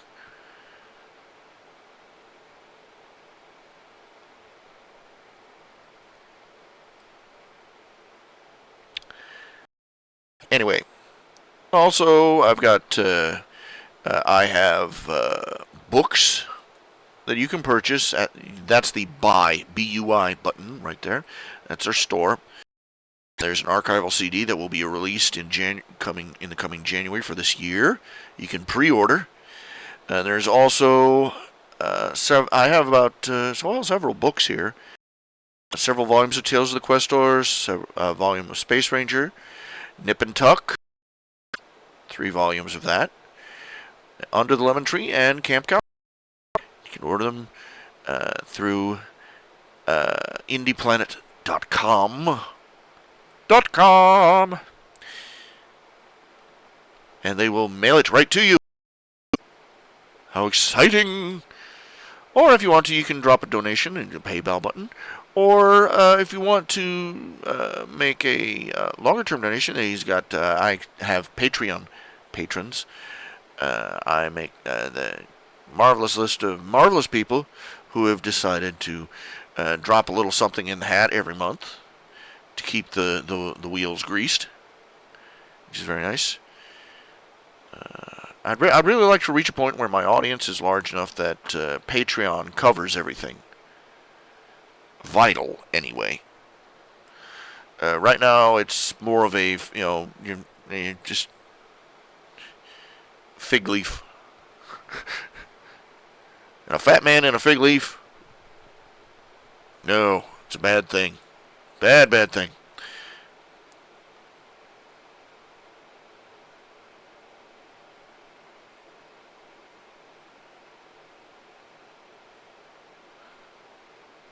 Oh yeah, I remember the Where's Waldo cartoon. It didn't last too long down here.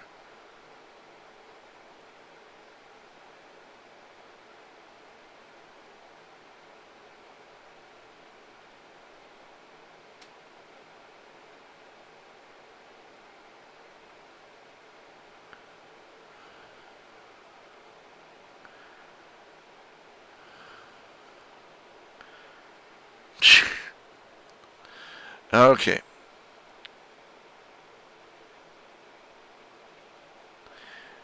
You remember, oh man, this was years ago.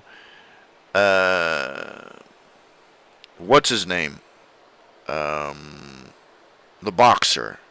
Bit some guy's ear off. What was his name? What is his name? I can't remember his name. He used to have a manager named Don King. Black guy, hair standing straight up. He looked, for all the world, like a troll doll. I'm not lying. Absolutely demented guy. Mike Tyson. But anyway, his manager was Don King. He was demented. I remember hearing one comedian say he expected Don King to come out one day and announce some freak show fight for Mike Tyson just to generate more income. Now in the central ring, Mike Tyson versus 15 retarded girls. It's retarded fury. The other next day, Mike Tyson versus his waiting ferrets.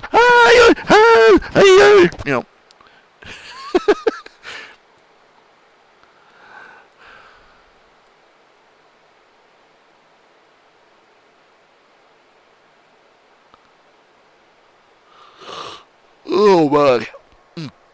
Excuse me.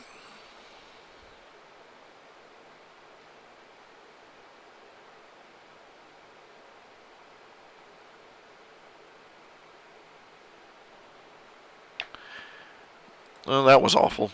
But, okay. That was so man.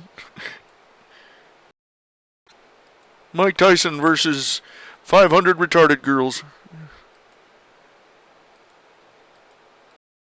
Where that came from. I don't know where that comedian got it from either. That's just out of the blue.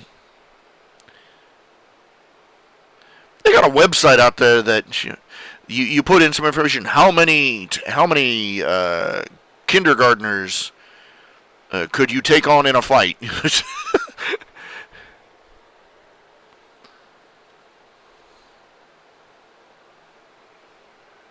We are a messed up species. I like what one guy said about Avengers: Age of Ultron. The most realistic thing about it is that Ultron decided that the human race needed to be exterminated after spending 5 minutes on the internet. I remember seeing that bit. He logs on. He's like, "Oh, what the hell? What is this? This is wrong." And I felt like yelling, "Two girls, one cop." Would have gotten thrown out, but I've never seen that video. I only have a vague notion of what's in it, but what I already know is awful enough that if you ever try and sneak that video in front of me, I will physically hurt you. I'm dead serious. I'll be injuries if I am subjected to that video.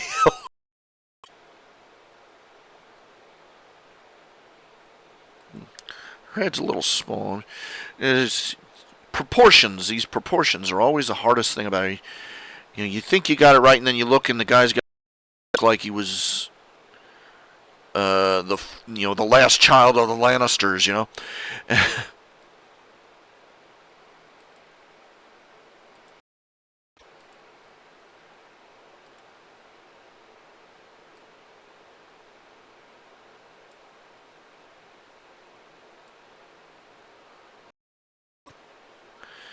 I'll tell you one thing, though. I've never watched the show. I've never watched the Game of Thrones. But I know one darn thing for sure. I guarantee you that every last fan of that show is very, very glad that they let Tyrion Lannister keep his nose.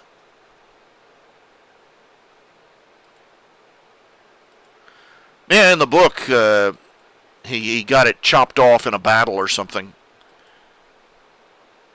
The dwarf, yes, the dwarf. I mean, talk about insult to injury. But, really. I've seen pictures of... What's his name? J.R.R. Martin? What's his name? The guy that writes...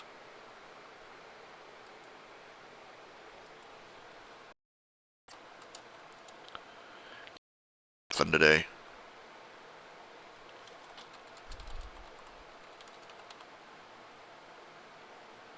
George R.R. Martin.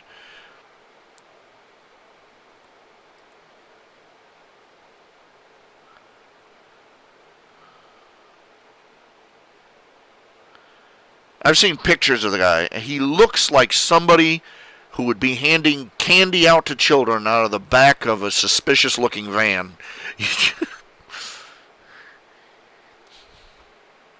Hey, little kiddies, want another chapter? No, not that kind of dwarf Amiga Dragon. I mean, midget.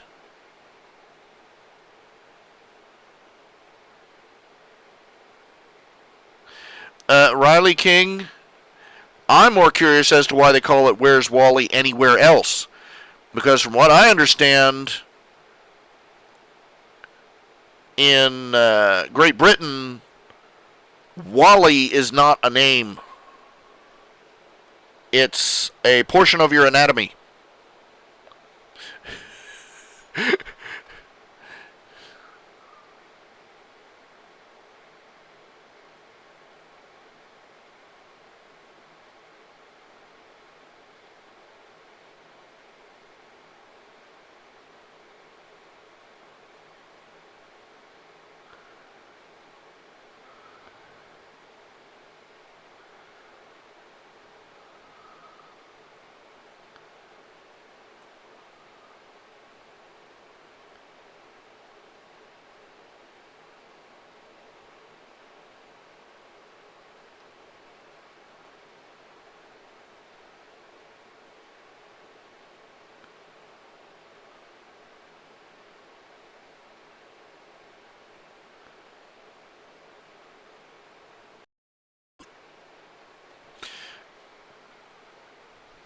Just wrong.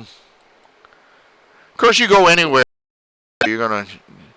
There's probably not a word. Half the English language probably consists of innuendo in some other language. You said rutabaga.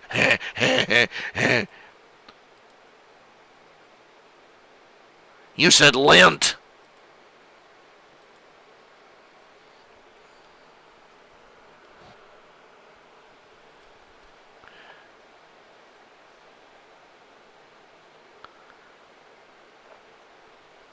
Yeah. George R. R. Martin, what the hell, man? The thing people hate most about it is he kills off characters left and right. He killed off the main character in the first book.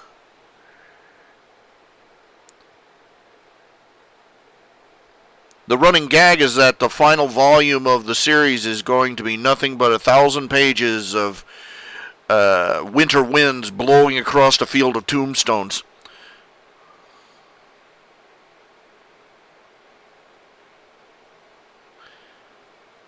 Yeah, Amiga Dragon. He also ended. Yeah, that tells you how far the knowledge of the show is spread.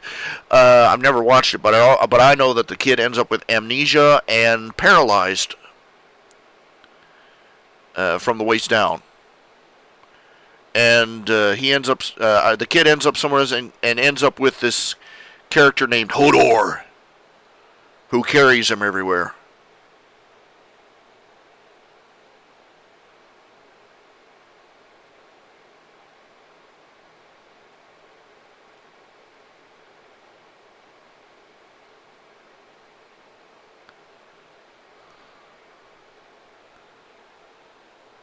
Oh man, I'm getting hungrier. I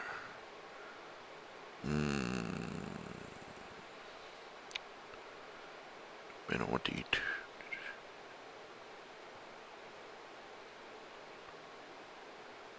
What do you mean, does he forget he's dead? The kid survives. He's paralyzed from the waist down, but he disappears. He gets spirited away by whoever.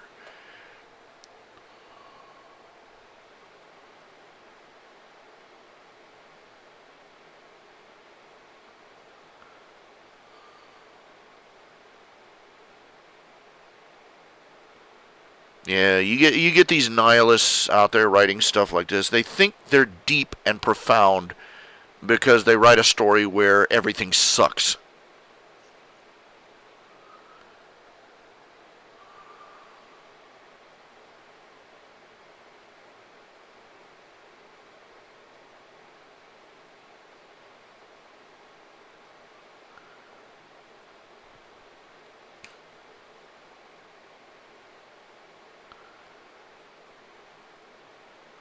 Well, okay, it is 10:21.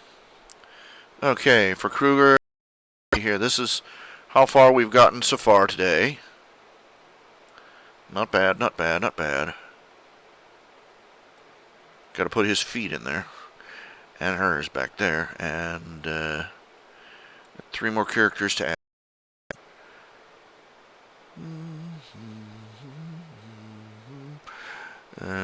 It's irritating that such a crappy show has such a catchy theme song. But anyway.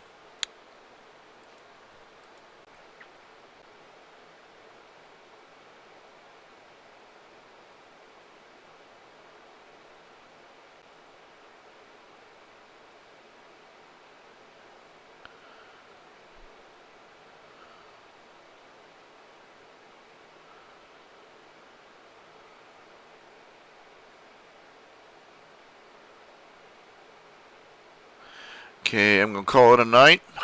We'll pick up tomorrow, same time. Catch y'all then. We'll try and put in some time tomorrow on the comic pages.